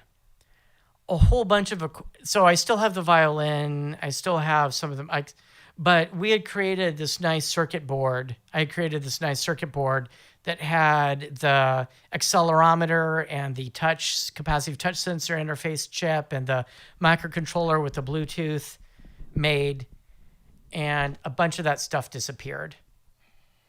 And it's nobody's fault, and nobody stole it. But I think what happened was remember when March 2020, when COVID hit and then everything locked down. And so when I had the heart attack, I had that in April, right? April 2020. So right after, so my wife and son had to wait out in the parking lot while I was in surgery. That was no fun. But so it's the week before spring break. Everything's mass chaos. The students are all being told to go home and being rushed out of the dorms. There's not clear guidance on if and when they're going to be able to come back. They're not sure if they have to go get a storage unit. They can leave stuff. Like it's just mass chaos. And somewhere in the chaos of, okay, do you have that piece of gear? No, I had that. No, you last had the board. And I think, okay, no, I put this. Okay, this should be in the locker in the maker space. This one I put back in the room. This one I gave back to Dr. Lanterman. somewhere in that mass shuffle, some of the equipment disappeared. And I don't think it's probably in some locker that somebody forgot about and then maybe later got cleaned out and thrown out by some other staff member a year later when they're like, this locker hasn't been used in a year. I don't know where it went. So at some point, if I have a critical mass of students, I want to restart that project, but I'm sort of waiting for the right critical, because each semester a new set of students comes in. I sort of toss the projects off to see what they're doing. I still have all the designs, so I can remake that board. But it was just like, when I had that, I was like, oh, dang. Because then I spent like a year talking to all the students, especially once a student leaves town. Like, it could be some student has it in their backpack and they forgot.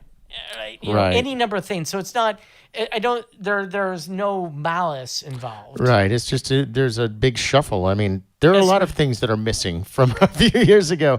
I'm glad you're not one of them, though. Yeah, no, that's good. I was thinking, if you'd like, we'd take here for a little break and then play some music for folks. If you do feel like playing some more music or talking a little more. I was thinking let's take a break, and I think it'd be really interesting. Let's try to plug your violin. Into that's what I was thinking. We'll plug into that. Okay, so we'll be back in probably about 20 minutes. Stick around if you're a late night person or you're on. I have no idea if this will work or not. So what we're going to do is try to take Paul's source, and a couple things we can do. We can put the audio in and process the audio, but we can also put the audio in and use it as a audio to control voltage pitch converter with 1970s tech, which will do all sorts of weird, not proper things. Let's try both of those. Yeah. And I think what I'll do is I'll use a mic to go with the line in, and that'll give us a little bit more natural sound, and then before we make it an unnatural sound, and then on the final end we can apply Ableton Live to it. So we'll be back in a little bit. Thank you to the 8 people watching. Yeah, please don't go away. We'll be back in about 15 minutes or so. And in the meantime, since you're looking at my puppet back there, I'm going to play a little bit from the exciting Dribble Throttle Work Christmas special, A Very Scary Christmas, because we're going to be extending it this year. This is just it's really special, and I do not blame you if you don't like it. I mean, look at how creepy. The thing is, if you're watching this, you've got no sense of how creepy this puppet is person. You will now. You'll have a sense. Dr. Lanterman, I would like to play a game. So let's see if I can find. Okay, here we go. Okay, we're going to go to another. So just this is what I always do. I mutter and try to operate all these controls at the same time. It's kind of my jam. Let's see if I go. I'm going to go to the. Whoops. There we go. This is the really fun conversation. This is conversations I like having with you.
And you will feel with fear, because there is nothing you can do, and nothing you can say to make it go away.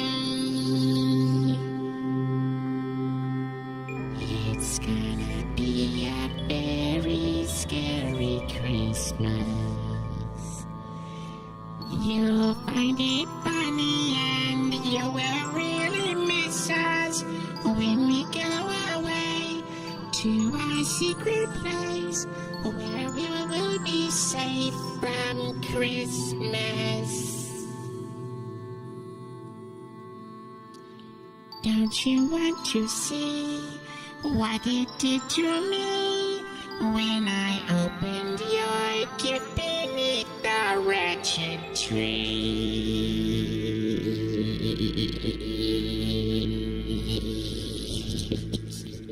It's time for Christmas. It's time for Christmas.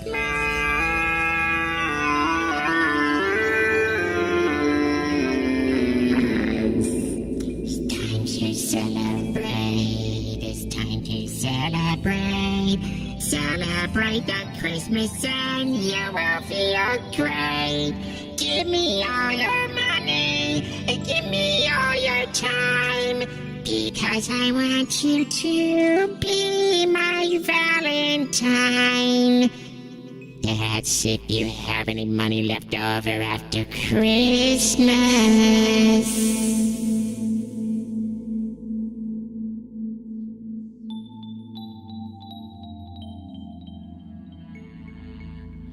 And that's why we're gonna lift your spirits. We're gonna make you happy, like a crusty little booger, covered in chocolate and sprinkles. Just the best for you, not only the rest for you. You won't ever want to be through with this very scary Christmas.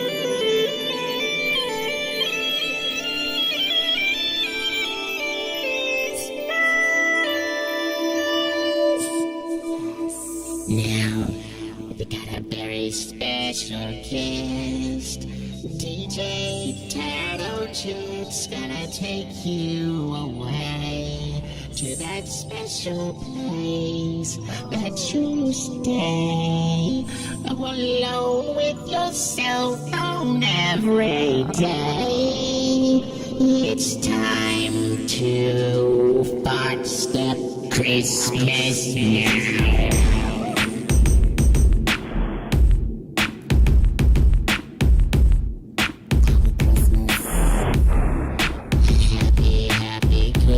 Christmas.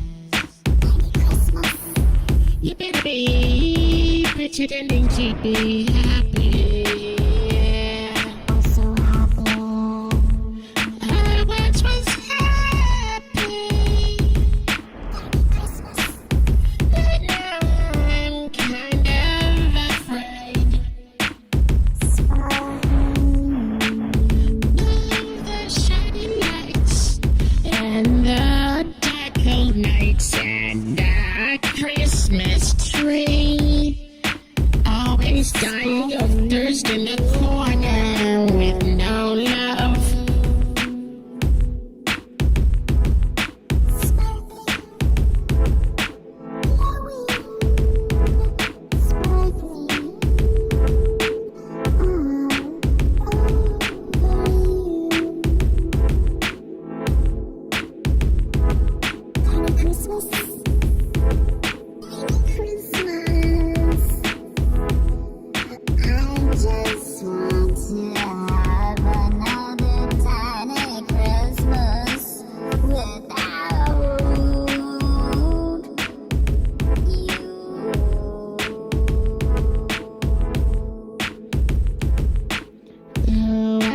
want to be alone. I don't wanna be with any of you. And though I don't wanna be a bone, I don't wanna be fat like any of you. I got a stick for a waist. Any more would be a waste.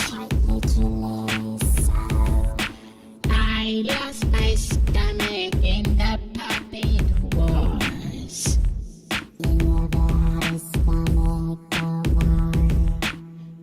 I lie when I want to anyone I choose, 'cause it's Christmas.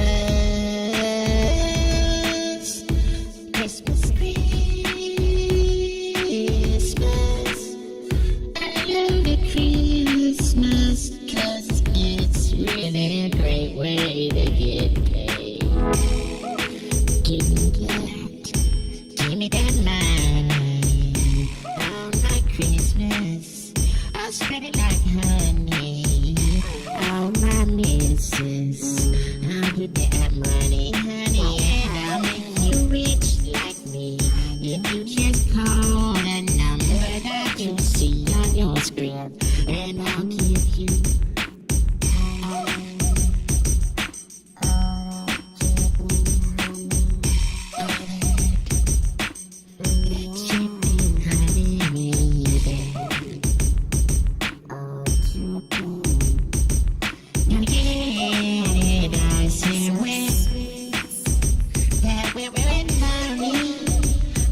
From the tree, I wanna stay. If it'll cover me, I want your money, money, money, money, money.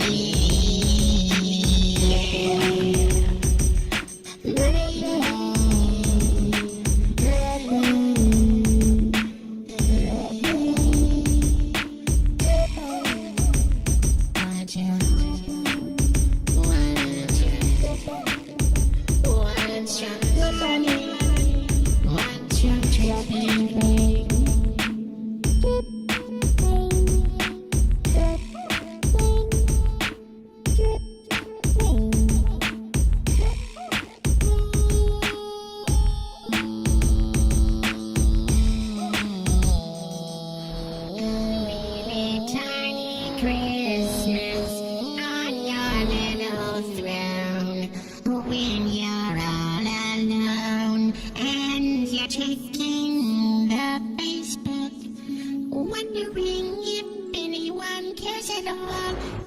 No, really, you know that's true, and that's how I am.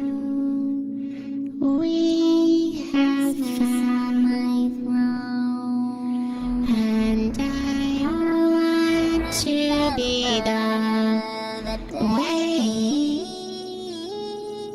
that I want to love, and I want to be all alone on my cell phone on Christmas Day. Money is so much better than Christmas ever was.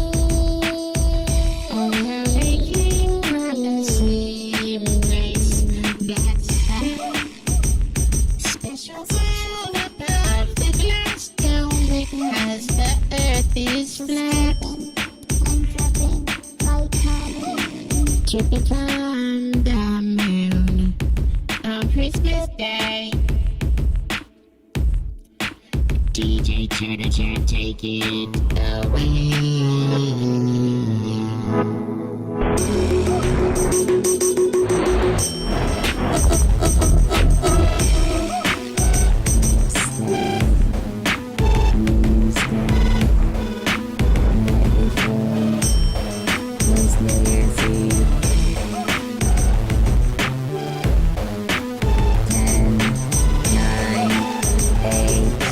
Seven, 6, 5, 4,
My 40-inch TV screen that I still can't see. Okay, yeah, that looks good.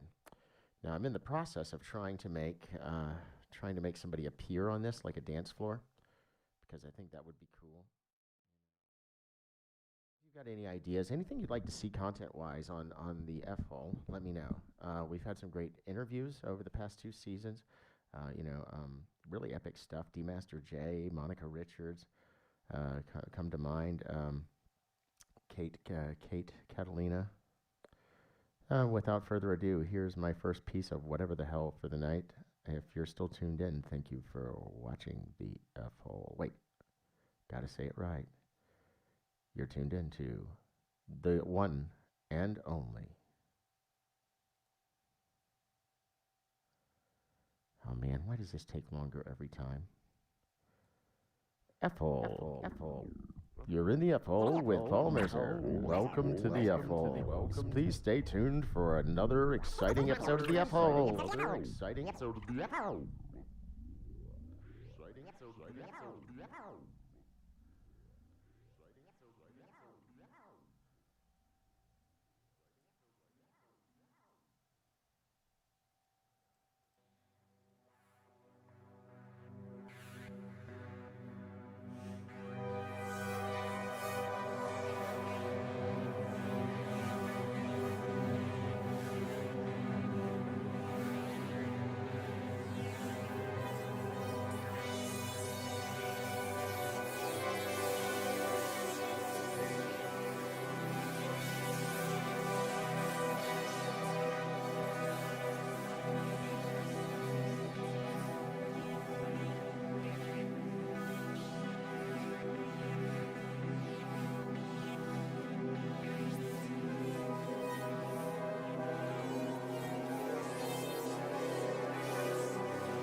Aaron Lanterman joining Paul Mercer for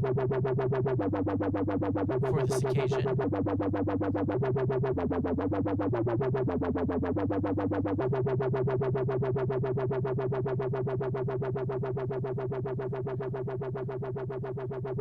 Okay, hi there. So, and we're going to get going a little bit. We've hooked up the Korg MS-20, and we're going to try doing some experiments of running the violin that Paul will play in a bit through the Korg MS-20. And while he's getting ready for various things, I figured I would give you a little sense of what we're going to do. So right now you're hearing one of the oscillators, or a couple of oscillators actually.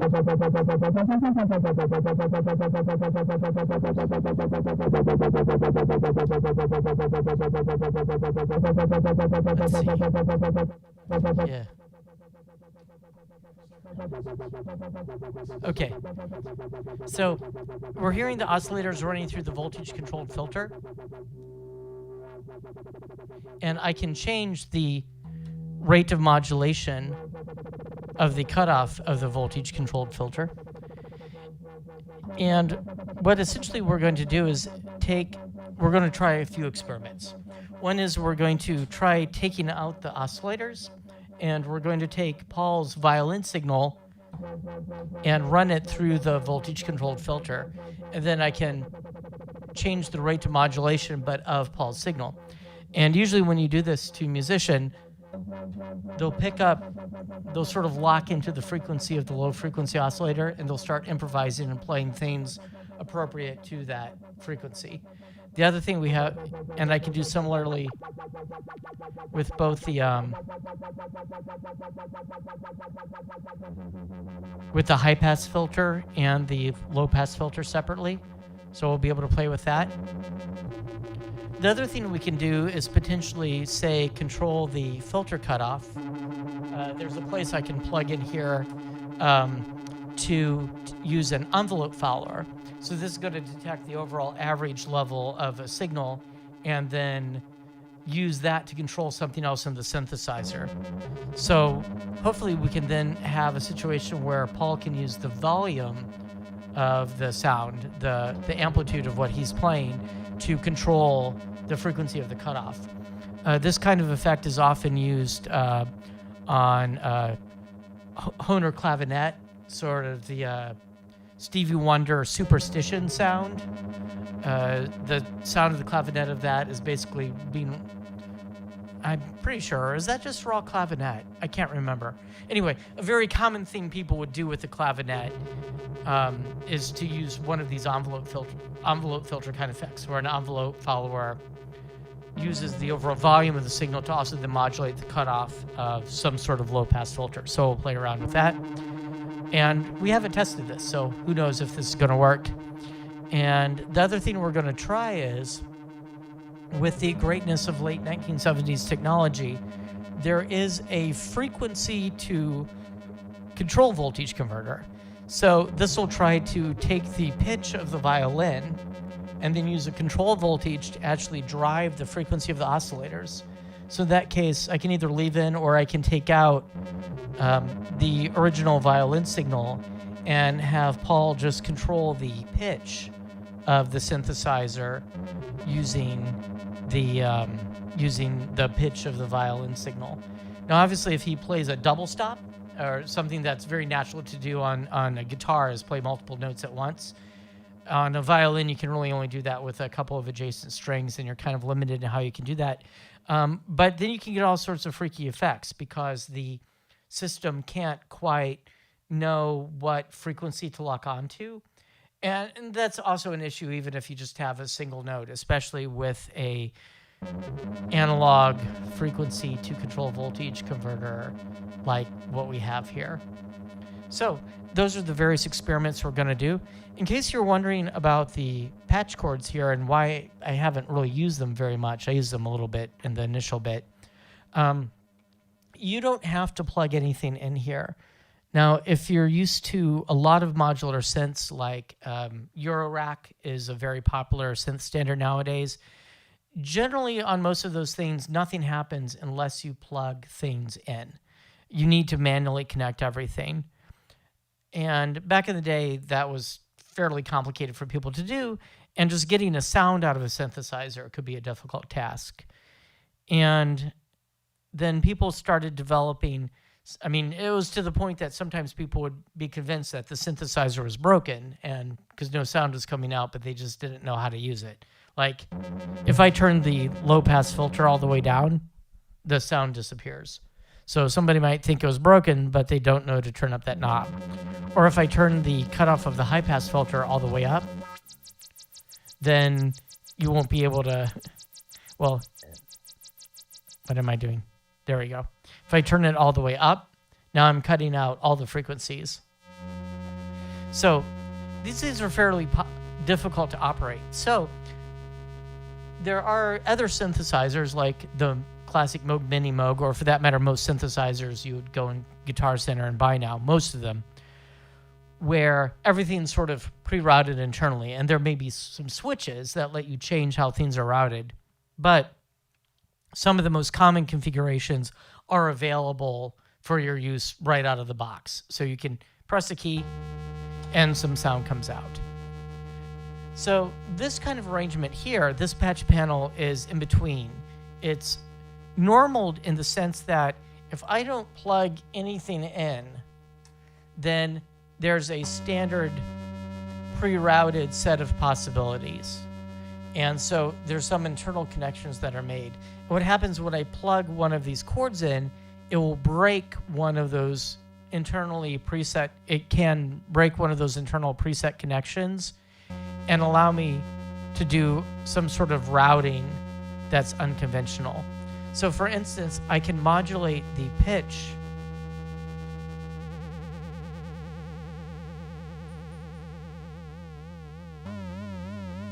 Here I'm modulating the pitch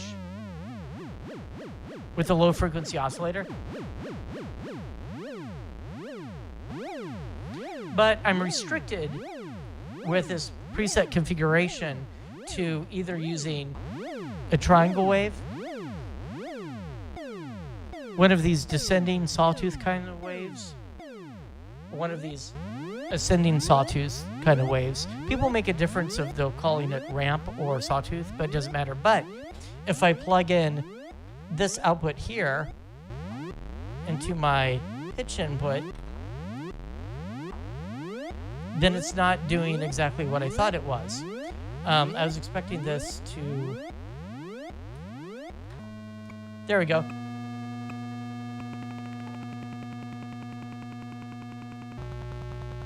So here you hear a clicking sound.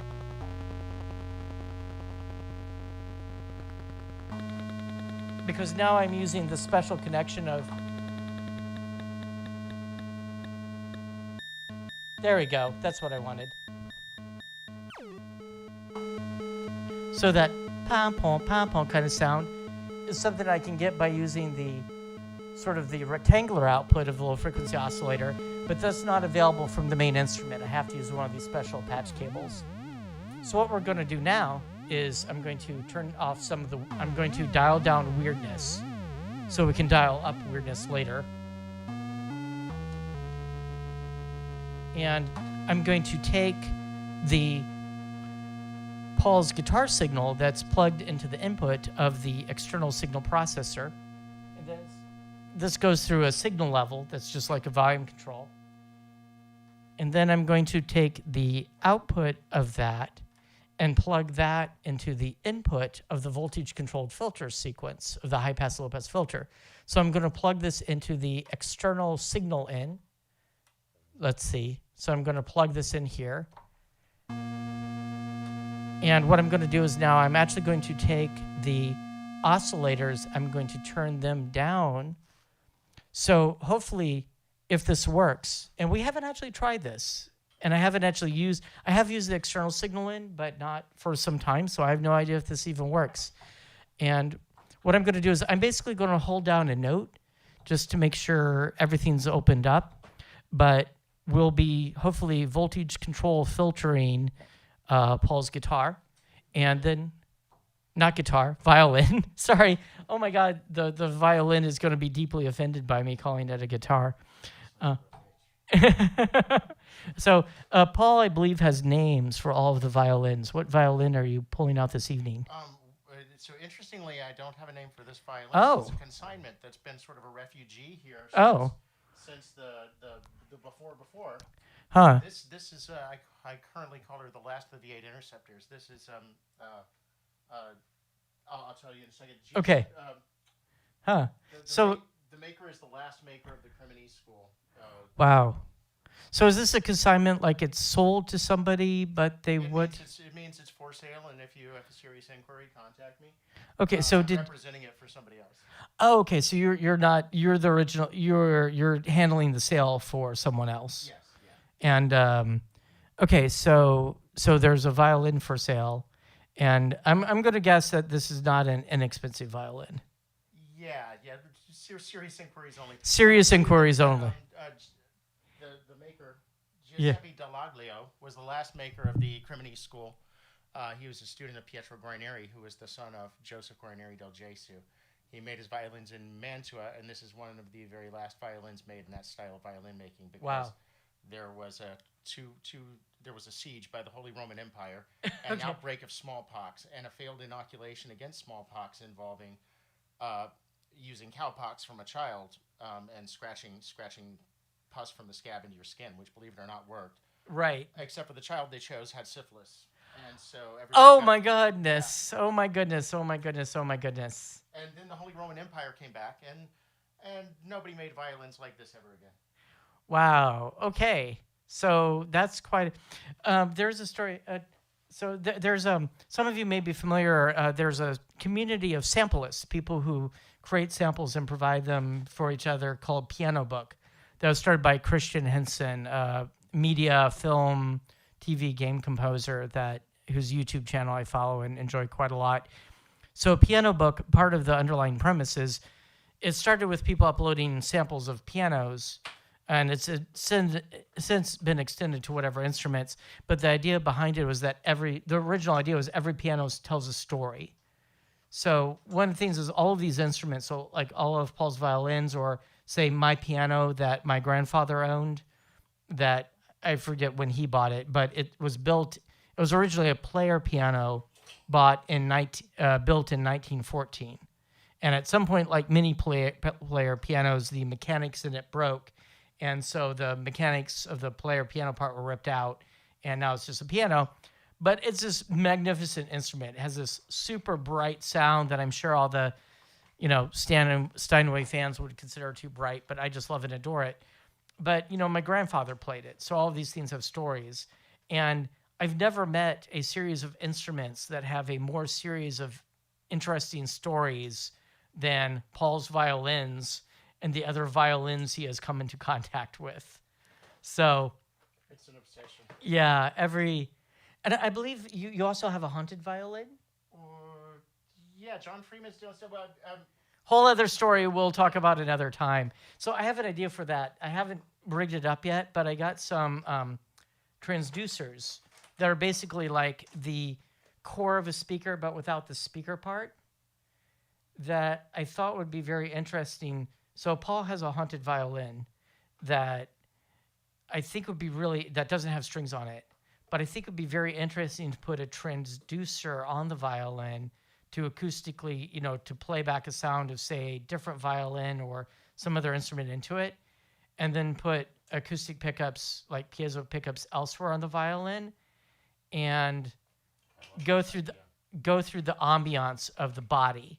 So maybe to take a piano or another violin or other stringed instrument or a guitar or a drum loop or a synthesizer, and then experience it through the resonances of that haunted violin body. I think that would be cool. My kingdom for a headphone cord.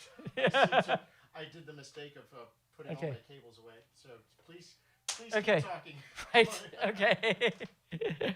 So Paul is currently trying to locate a headphone cable because the issue is I'll be able to hear the sound coming out of the speakers without much difficulty. Although, of course, also be hearing the raw violin signal, whereas Paul, on the other hand, will be blasted directly in the ear by the direct signal for the violin, and hence is hoping for headphones to get a better sense of what you would be hearing, the sound coming out of the synthesizer. So this is a case where, at least in our initial experiments, we're going to be using the synthesizer as a sound processing device. And this is a fairly common thing now. I'm not sure how to pronounce the name, John Frisconati, I think, the guitar player, or at least for a period of time for the Red Hot Chili Peppers, had a modular synthesizer rig and would often use it as a way of processing the guitar signal. And this is the thing people have done a lot. The electronic music class at WashU, the second semester for that was a performance, and most other students in the class just played a pre-recorded piece, which is very common in early electronic music. I had a pre-recorded piece that I played, but I also played my guitar live through an ARP 2600, which is a similar normal instrument, such that if you didn't plug in any patch cables, there was sort of a standard synth configuration that sound would come out. But I could also, during the performance, I could change and move patch cables around and change that routing to do weirder things. And that was a lot of fun. So there I used the synthesizer, the ARP 2600, as a sound processing device. I wasn't actually using the oscillators in it originally. And that was a really great experience. I didn't fully appreciate it at the time. So this would have been sometime around 1991, 1992 probably. But that ARP 2600 sat on top of a massive synth called the ARP 2500 that actually used these slider switches for its routing. And so, simulator for the ARP 2600 in Ableton. Oh, it's awesome. So the ARP 2600 and the 2500, and you could hook them together. You could just do crazy things with it. I spent many, many hours in the electronic music lab at WashU playing without. And the newfangled thing is they had a Mac Plus computer, one of the Toadstool Macs that ran some software that could edit samples or something, if I remember right. So Paul is playing with knobs. Yes, indeed. Let's see.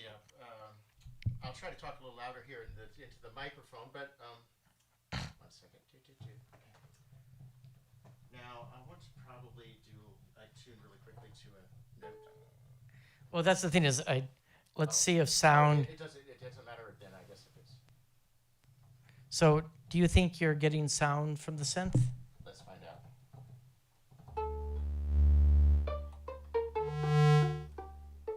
Yeah, you hear. Yeah. So I don't know if this is processed. So I'm not doing anything weird to it yet.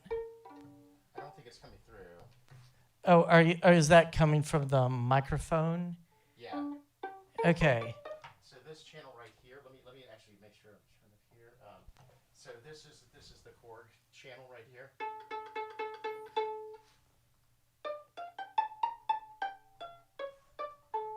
I'll turn down the mic. Yeah.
Possibly, yeah.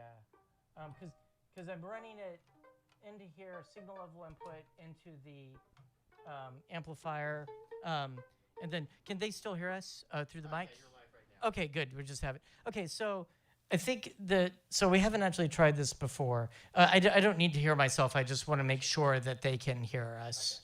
Yeah. So I think the issue might be, because what I'm doing is I'm running into this thing called signal in, or this could just not work. I don't know. And that it's going through here, and then it's coming in signal out. And then actually, I'm also going to try, just for fun, I'm going to plug it directly into the external signal in. Does that give us any more signal? Probably not. Let's see. Let me make sure I've got the right. Because I think I need to run it through here. Yeah, I think we need more.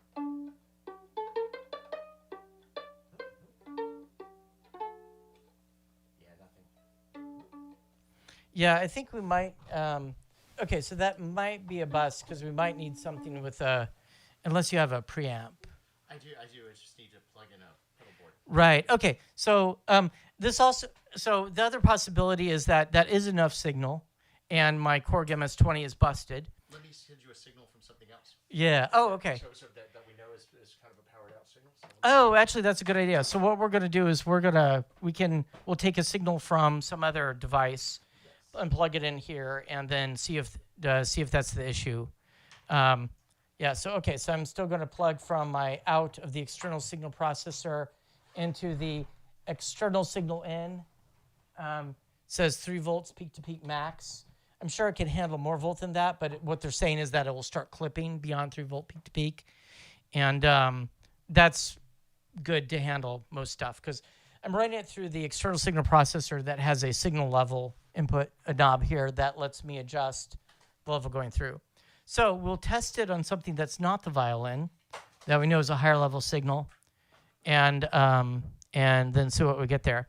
So the other experiment I like to do is to also play with the envelope follower and the pitch to control voltage converter, but we'll first check to see if we can get sound. So Paul, what is our new sound source experiment going to be? Well, interestingly, I'm going to play a sample of this violin that I created inside of my phone Okay. in an instrument called Thumb Jam. Thumb Jam. Oh, I've seen, if you've watched any of other Paul's live streams, you've probably seen both extensive, besides the violin, extensive use of the Ableton push. Yes. And if I push a button on the Ableton push, does it make noise? Not well, right now. I don't have an instrument. Okay. But yeah. I've actually, oh, it's thin. It's not that thick. Yes, not Yeah. very Yeah. huge. But Thumb Jam is an iPhone app that if you've seen Paul's other live streams, he's often Most used. people use it on an iPad. In fact, Okay. the only people who use it on an iPhone, but I honestly, I can tell you Yeah. that it's one of the most powerful. It's my favorite virtual instrument by far. Wow. It is. It's the only thing I can get this much expression and control out of. I've not made Really? anything else. Okay. So very pro Thumb Jam. Okay. I can't Yeah. understand So why- we're now going to take the live debugging on Enter the F-Hole. So I'm going to take this input and then right. Oh, I see, 'cause I have YouTube open. There we go. So let's turn this from privacy mode so we don't put the illegal. And then we go to Thumb Jam. Thumb Jam should send you some audio. Okay, I'm just checking the oscillators in here. So the oscillators, so the Korg is producing output is what I wanted to check. And then check the. Yeah, it may be that that something else in the, Oh, great. Okay, master volume, bring it up. Okay, let's check here. Okay, you should get definitely, and this has volume boost here, so this should send. Let's make sure I get it. okay. Okay, 1 second. Okay, here we go. So let me know when you think you're saying, Okay, that should be actually sending through this. Yeah. Okay. There you go. Should be getting volume. Huh. Is that what you expect? Yes, that's actually a sample of my dog's squeaky toy. So Okay. I recognize it. I'll go to it's going to be just a. Right. Okay.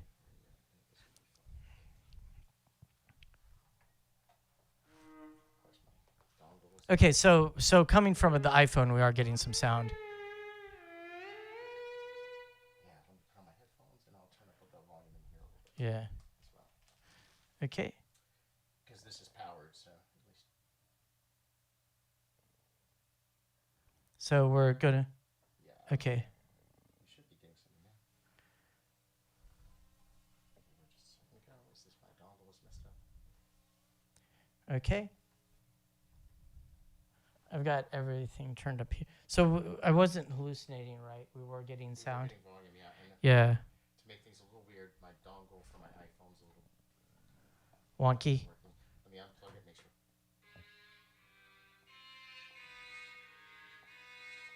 Right. Okay. Okay, and now plug in here. Really good at tracing signal paths, I like that. Here, just to be sure, I've got it in mono mode, so. Yeah. Plug it in there and make sure it's coming out of your dongle. I'm going to unplug the synth for a second. Okay. Unplugging the synth and plugging in the. Okay.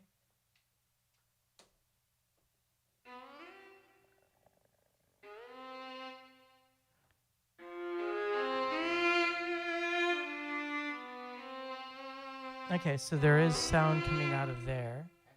Now, let's just to be, you can plug this. Right, you read my mind. So I'm going to plug this. So that was the sound we know. And now, coming out of here, we're not getting anything. Oh, wait. What did you do to fix it? Not yet. It might be my dongle.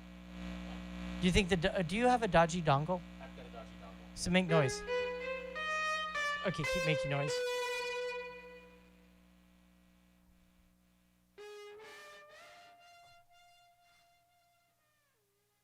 Oh, that was weird. Fade it out. Oh, you know what? I gotta hold on.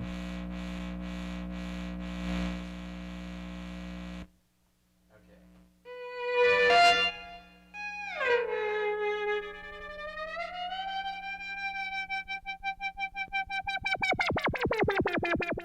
There we go. So now we're taking pulse signal coming from the iPhone. Yeah, I forgot. I have the release time on the voltage controlled amplifier turned all the way up, but it's not infinite, so I do need to be holding down a note. And now I can process pulse signal in various ways.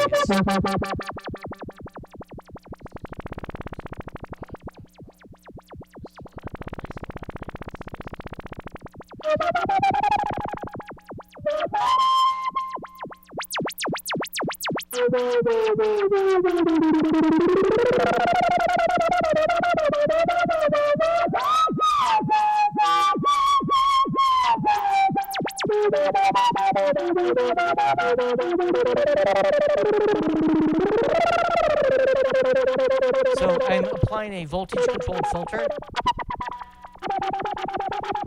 and then I'm modulating that filter with a low-frequency oscillator.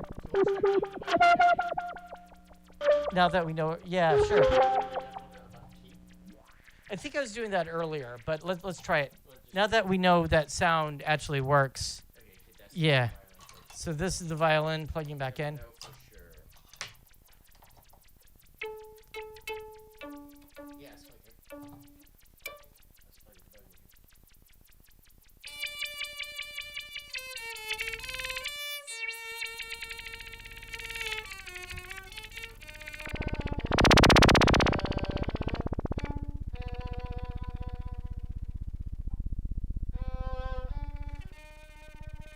Do you see? Do you actually see input coming from the Korg MS-20 input over there? Yeah, I do, and I'm going to turn down the. I hear it in the headphones, so I'm going to turn down the. Hold on.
It's a weirdness of the sort of cheap. I wouldn't want to say cheap, but to try to make it affordable, they did some weird things in the voltage controlled amplifier design. Basically, it's an op amp and one transistor, and what that means is there's control voltage feed through. So you want your voltage controlled amplifier to just have the volume controlled by the control voltage, but this control voltage feed through is just from an artifact of the sort of cheap, I should say, design, which means some of that control voltage feeds through, which means that if my control voltage is fast enough, control voltage variation is fast enough, you'll hear it as an audio signal. I see. Now I've got a little bit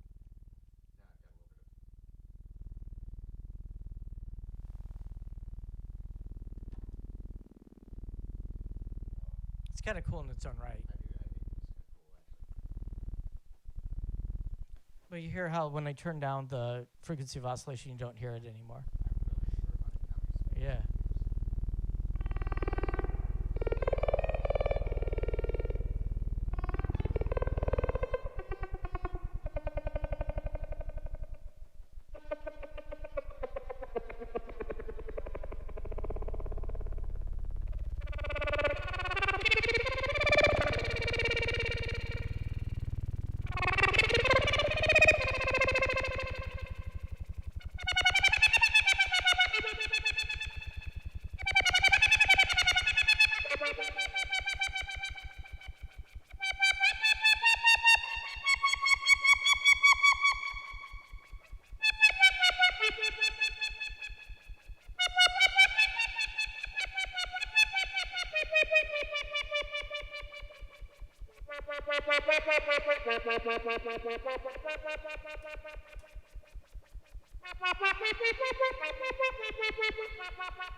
The delay is helpful because then you can kind of hear the effect over the direct path violin.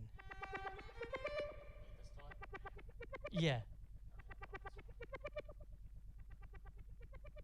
Oh, I wasn't saying to put more. It's beautiful. I was just saying it's useful because it's easier to hear the effect.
Cool. I want to try something else fun. What I'm going to do is I'm going to take your violin. I'm going to take, according to this, there's a bunch of settings that I can change. I'm going to take the frequency to voltage output and plug that into the voltage controlled oscillator. And then we'll see if you can control the pitch of the synthesizer with your violin. I have no idea if this will work or not. Okay, cool. I'm going to try to put a little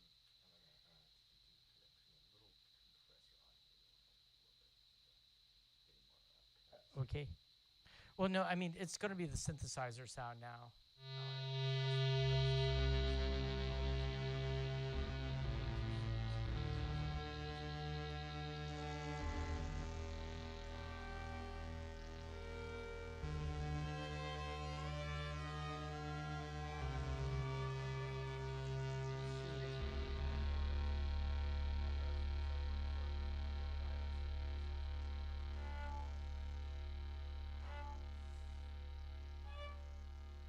Actually, real quick, could you turn off? Actually, no, leave the delay on. Okay, so I'm going to. Actually, yeah.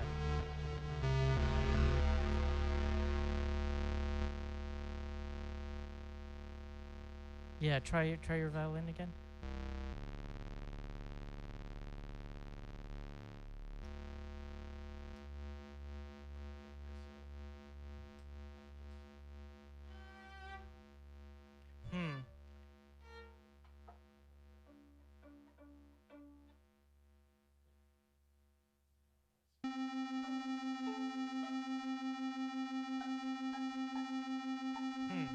Is not. No, it's not controlling it. Oh, wait, now do it.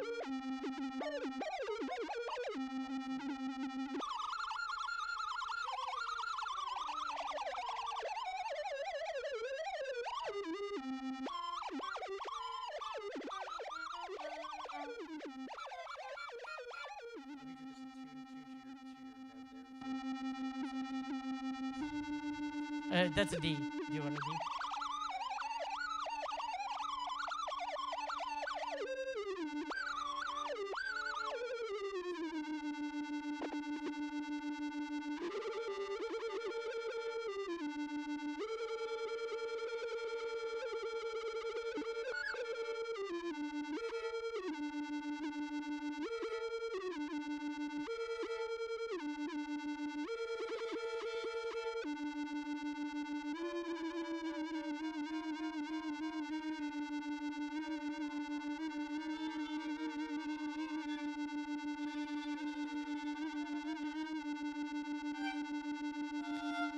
Put the delay back on.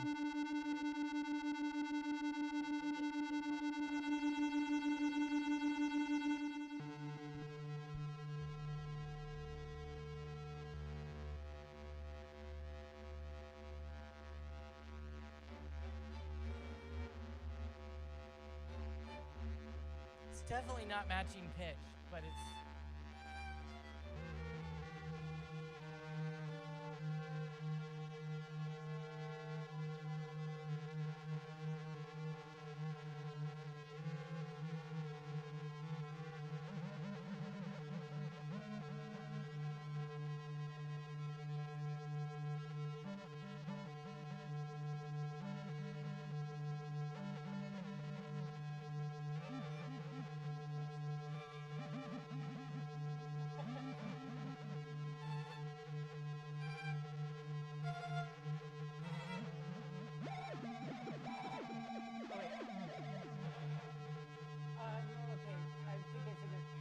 I need to actually let the full bandwidth of the violin through.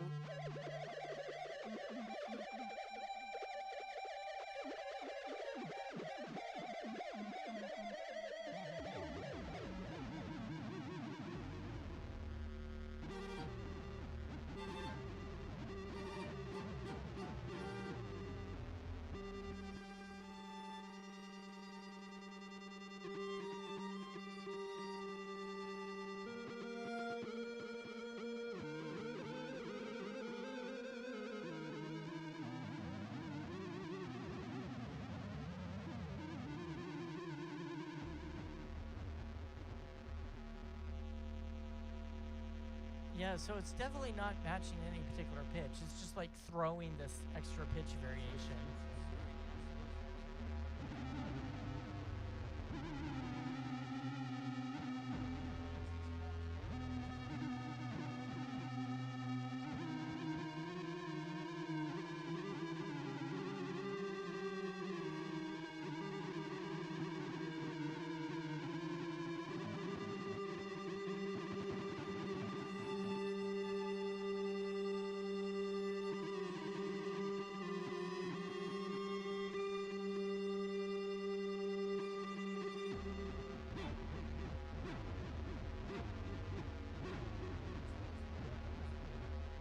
Yeah.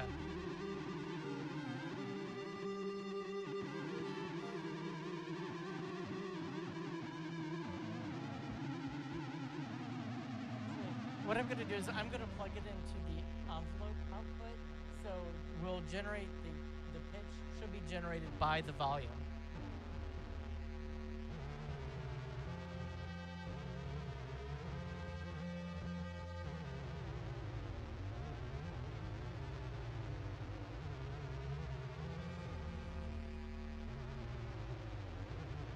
Okay, that isn't as interesting as I thought it would be.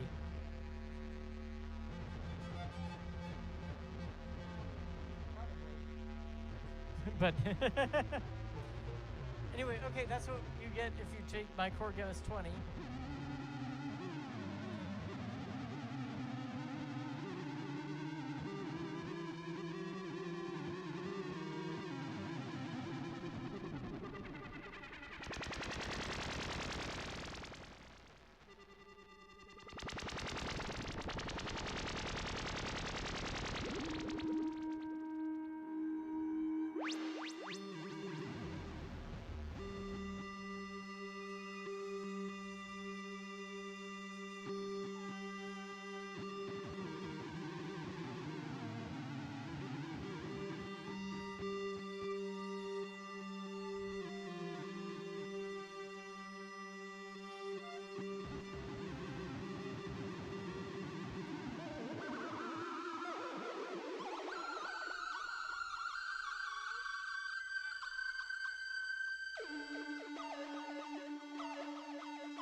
Do you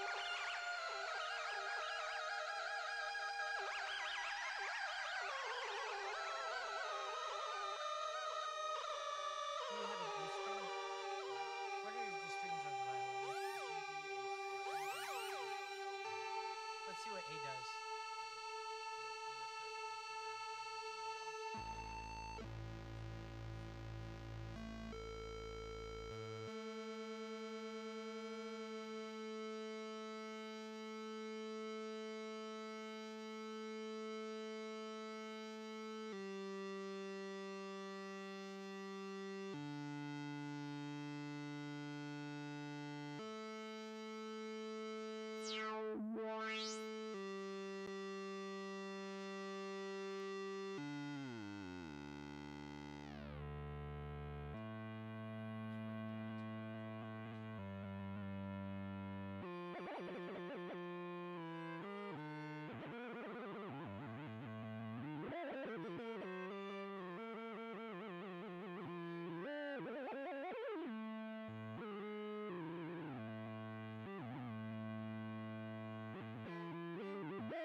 can apply to the signal that I think is designed to be able to simplify the signal going into the converter.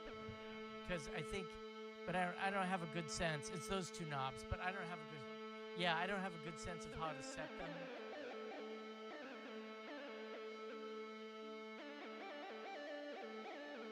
To simplify the signal going in, because I think what's happening is the violin signal is so complex that it's trying to count cycles and just like blah.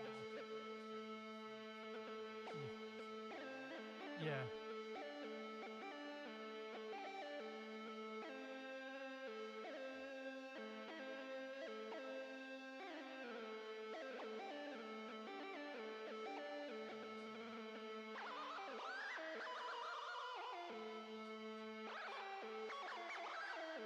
Do you want me to play a G?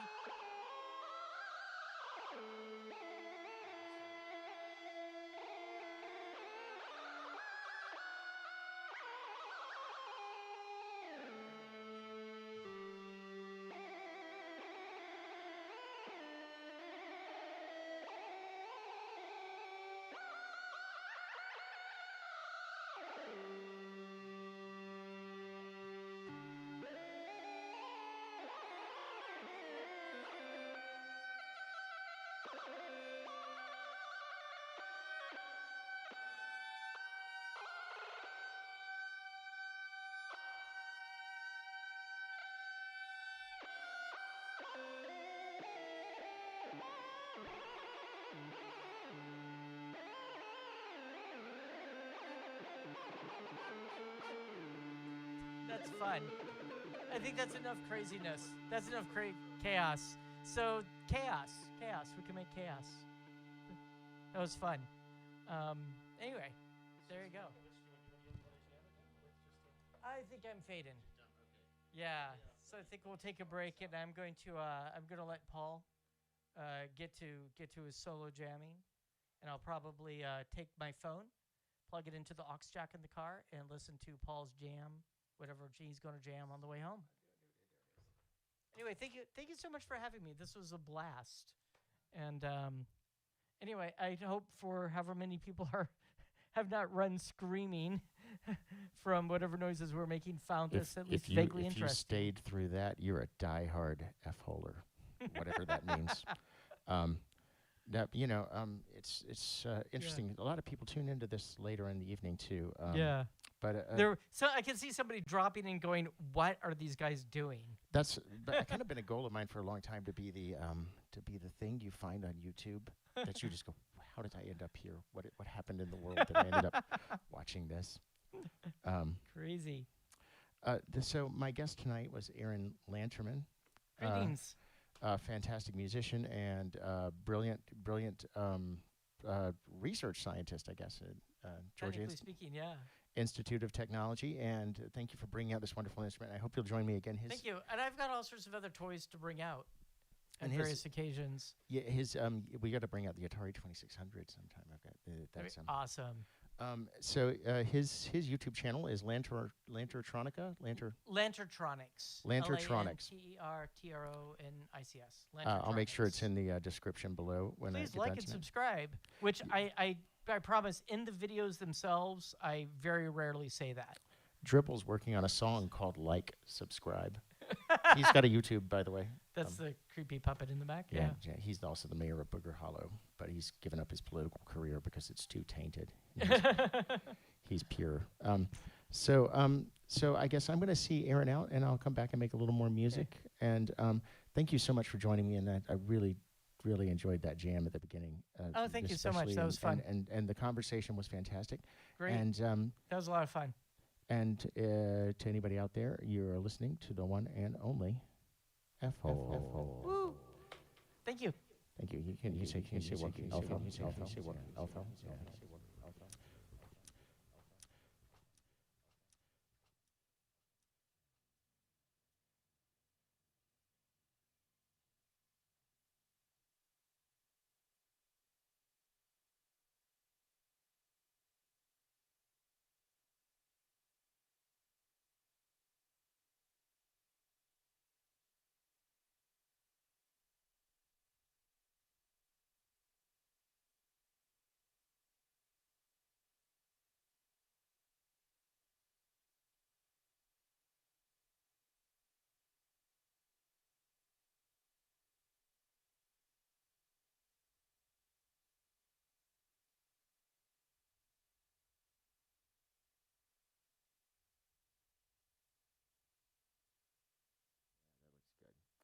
Now I'm in the process of trying to make somebody appear on this like a dance floor, because I think that would be cool, you know. And so if you've got any ideas, anything you'd like to see content-wise on the F-Hole, let me know.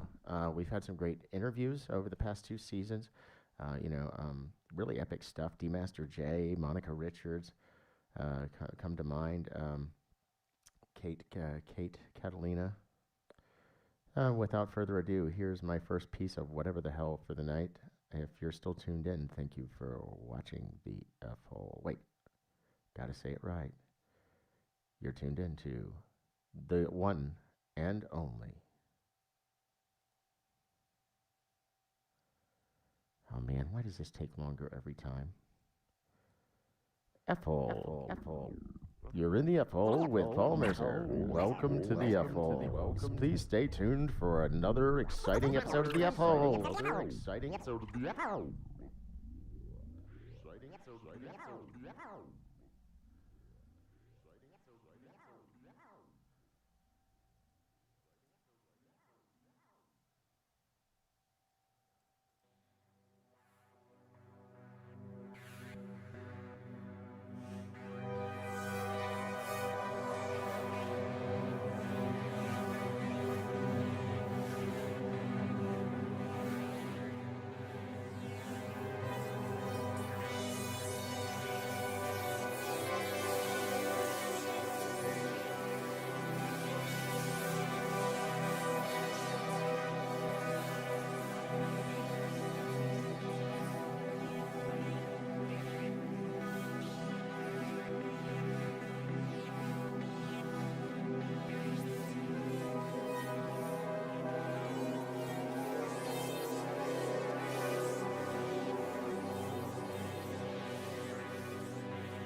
check. Oh, I'm coming back to my microphone now. My roots, which are the microphone. So that was a bit meandering. I've been playing all day long, playing the violin. So it's like Damon will remember this. The get my special cameraman back in position. When the changelings would rehearse, we'd be writing a song. We'd do these never-ending. Oh, hey there, Sean. Hey, aggressively relaxing. Hey, Vienna.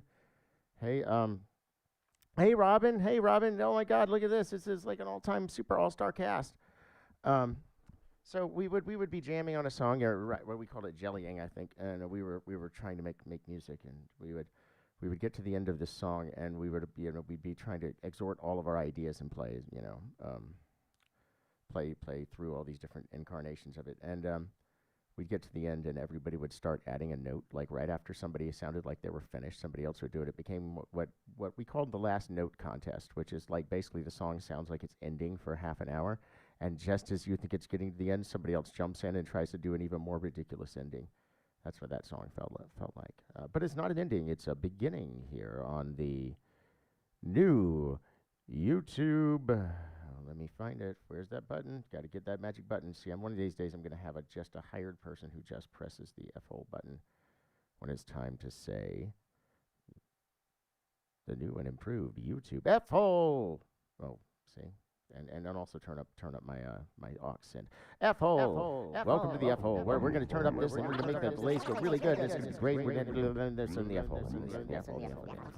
If you have an F-hole, you can have an S-hole. S-hole is F-hole backwards. Do I hear a 25, 50, 55, 70, 75, 75? Sold to Robin Davis for the color green.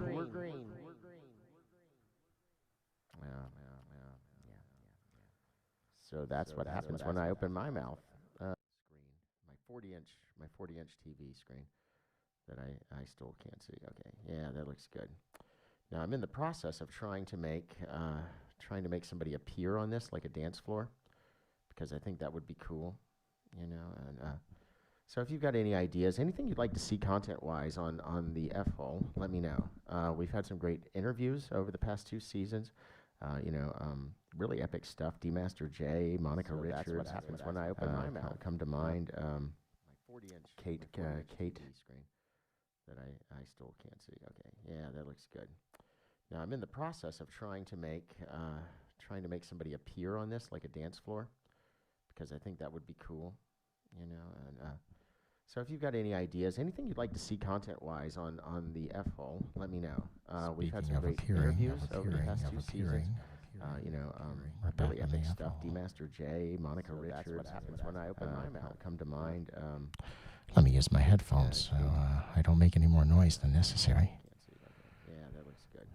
Let's see here if what we've got going on here. It is that late night time we like to call, well, anything you'd like to see content-wise? Oh man, I'm still talking. We've had some great interviews over the past 2 seasons. Stop playing, you turd. There we go. Come to mind. Let me use my headphones so I don't make any more noise than necessary. Oh, I see what's happening. I'm in the past here. So, 3 concurrent viewers.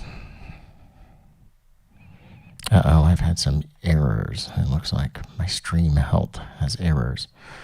Oh, we're back here on the F-hole. My hair looks phenomenal. This is a flashlight. Yeah, this is how I'm gonna stay anonymous. Excuse me while I wrestle with a mic stand, and I think I'm gonna play some music.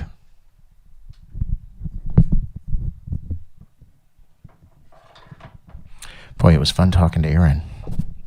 What a fantastic human being.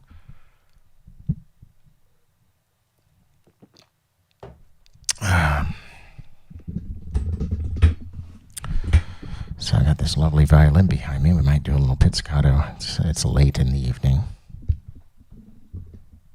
And currently my lovely wife is not striking tomorrow, so...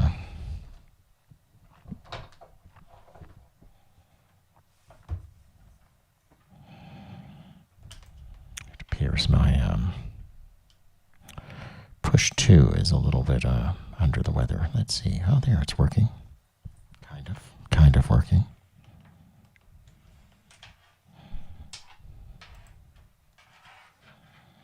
Hey, that looks like a...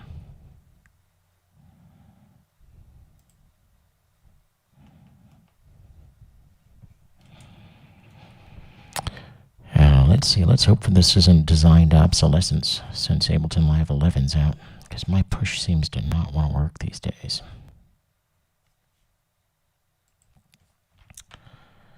Not want to work at all. Okay, there we go. This song's about warranties. Actually, I have no idea what the song's about.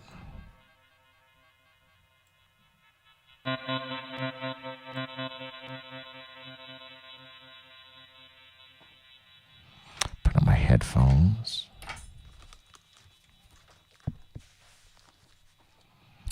Oh yeah, it's much a different environment in these headphones. I'm brutally loud. Brutal.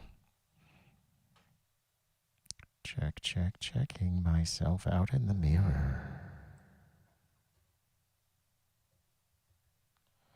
There we go, quieter. Don't need so much reverb. Don't need any at all. Let's go for a different key. Let's stay in C.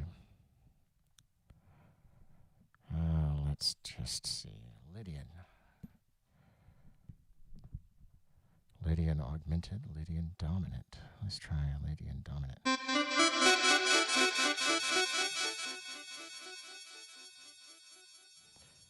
That is way too much happy. Not that I'm particularly sad. I just stay in a maudlin sort of permanent reference these days. Soul Drifter, you're my friend, Hissy.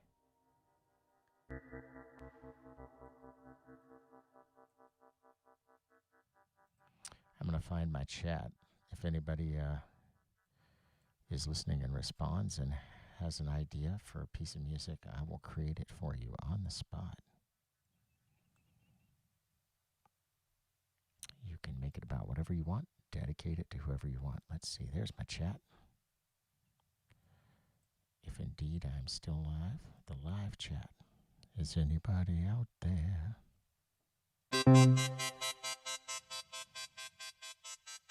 Well, then, this song will be about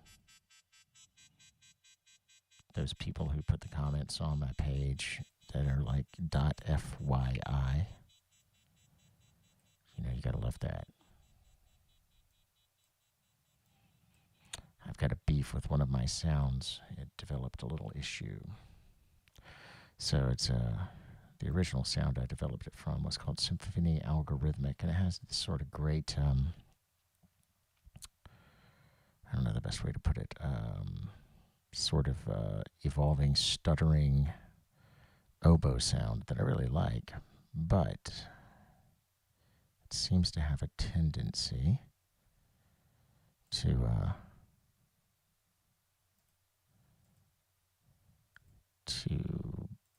always be detuned, which is nothing wrong with a detuned track, but when you're playing with other tracks, you'd like for them to be in a consistent volume. Let's see what we got. I'm going to play it with the string sound. Here's the string sound.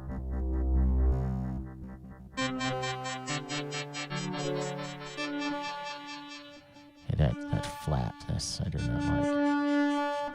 Detuned, 75 cents. That's where it is.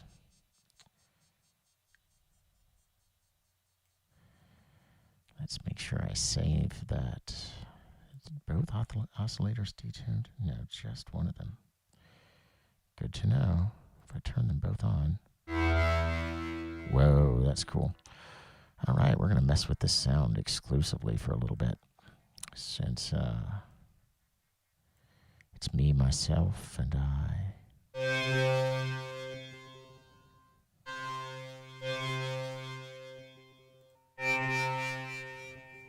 that's harsh.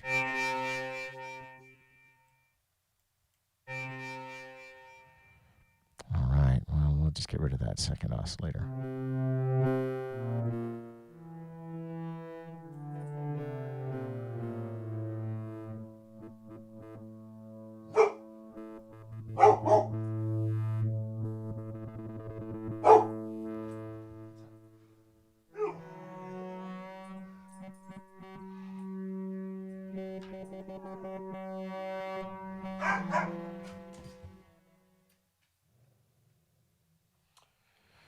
My dog has lost his mind over a piece of rawhide. I'll be right back.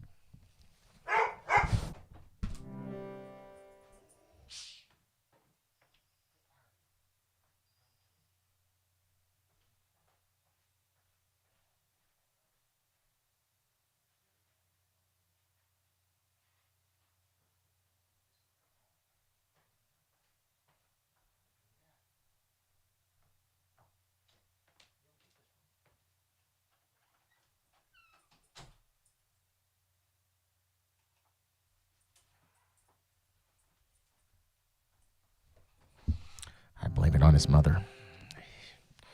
She would eat his food when he was little, and now he's got an issue. He thinks that that bone is his, and he needs to guard it like an ogre in a cave.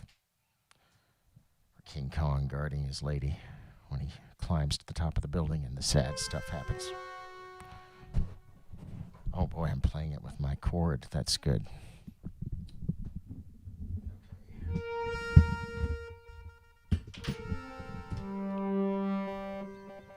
So you can tell I turn up the sensitivity quite high on my push 2. If anybody wants to donate mic stands, I need about 30 of them. Let's let you see this push 2 because it's a lot more interesting looking than I am. I mean, I don't have glowing buttons, basically. It's not nearly as cool. Try a different angle this time. Whoa, that looks so push 2. I just hate seeing my shirt. It's not that interesting. Now that's interesting. Whoa, look at that angle. Whoa, there's my hands. They're dancing. There's this ominous cable.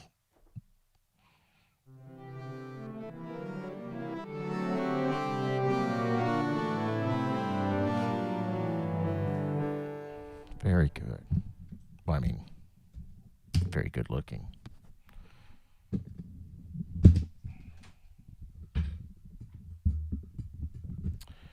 I know, I should get one of those little desktop clingy microphone things where it kind of rolls around. Kind of moves around on a springy thing.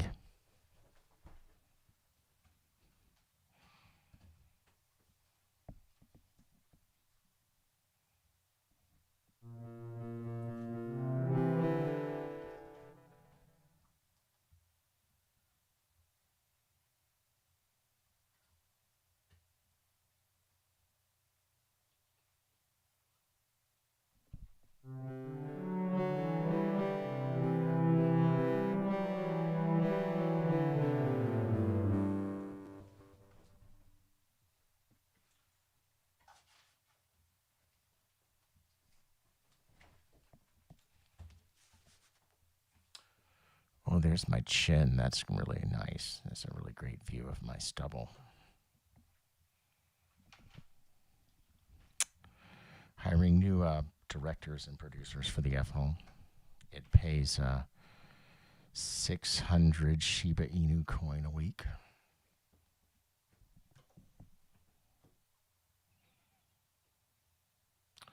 Well, I like the forced perspective. My hand blocks the whole thing. We'll have to go with the corner view. If you log out right now, you'll miss a lot more of me fumbling with this camera because I'm really enjoying it.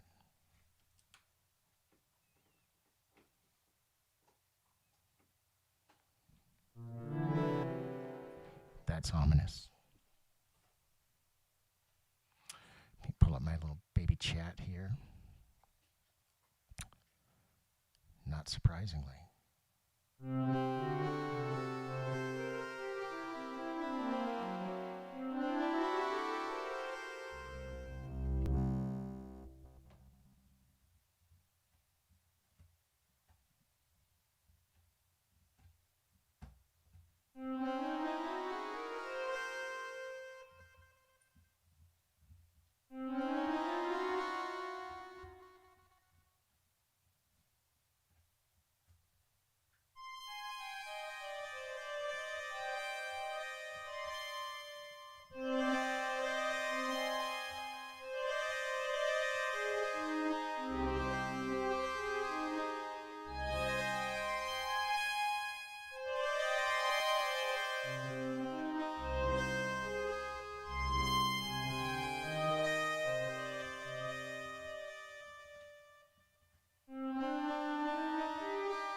Okay.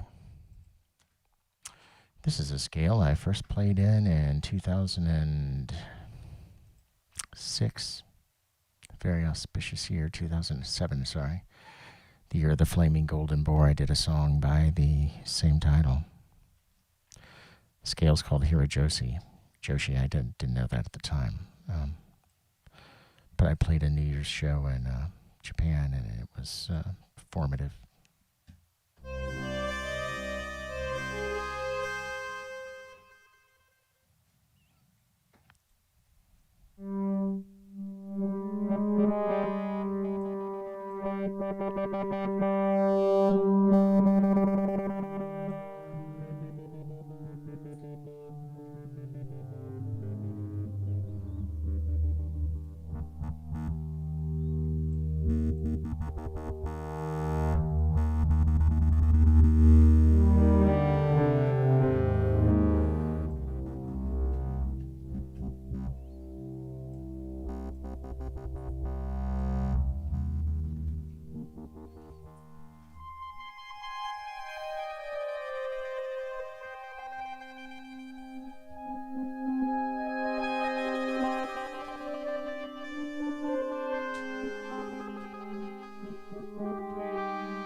Sorry about that. Ableton Live crashed, so I just opened up a new bit of everything.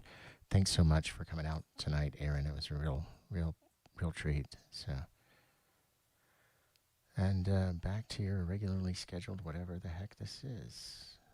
I'm going to go back to the Hirajoshi scale. If I can get the push 2 to light up and function. It seems to be having a little bit of issues right now. Come on, you can do it.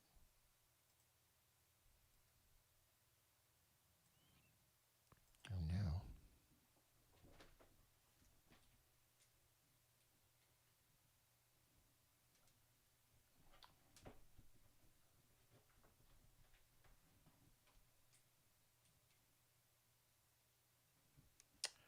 Maybe I need to reboot my computer or something. Let's see.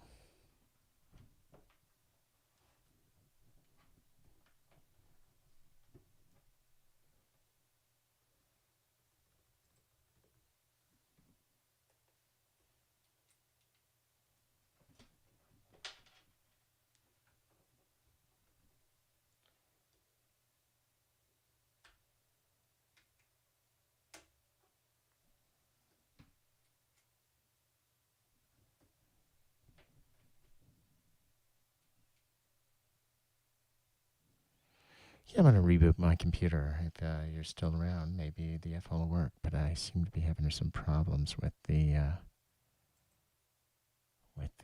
push 2 here.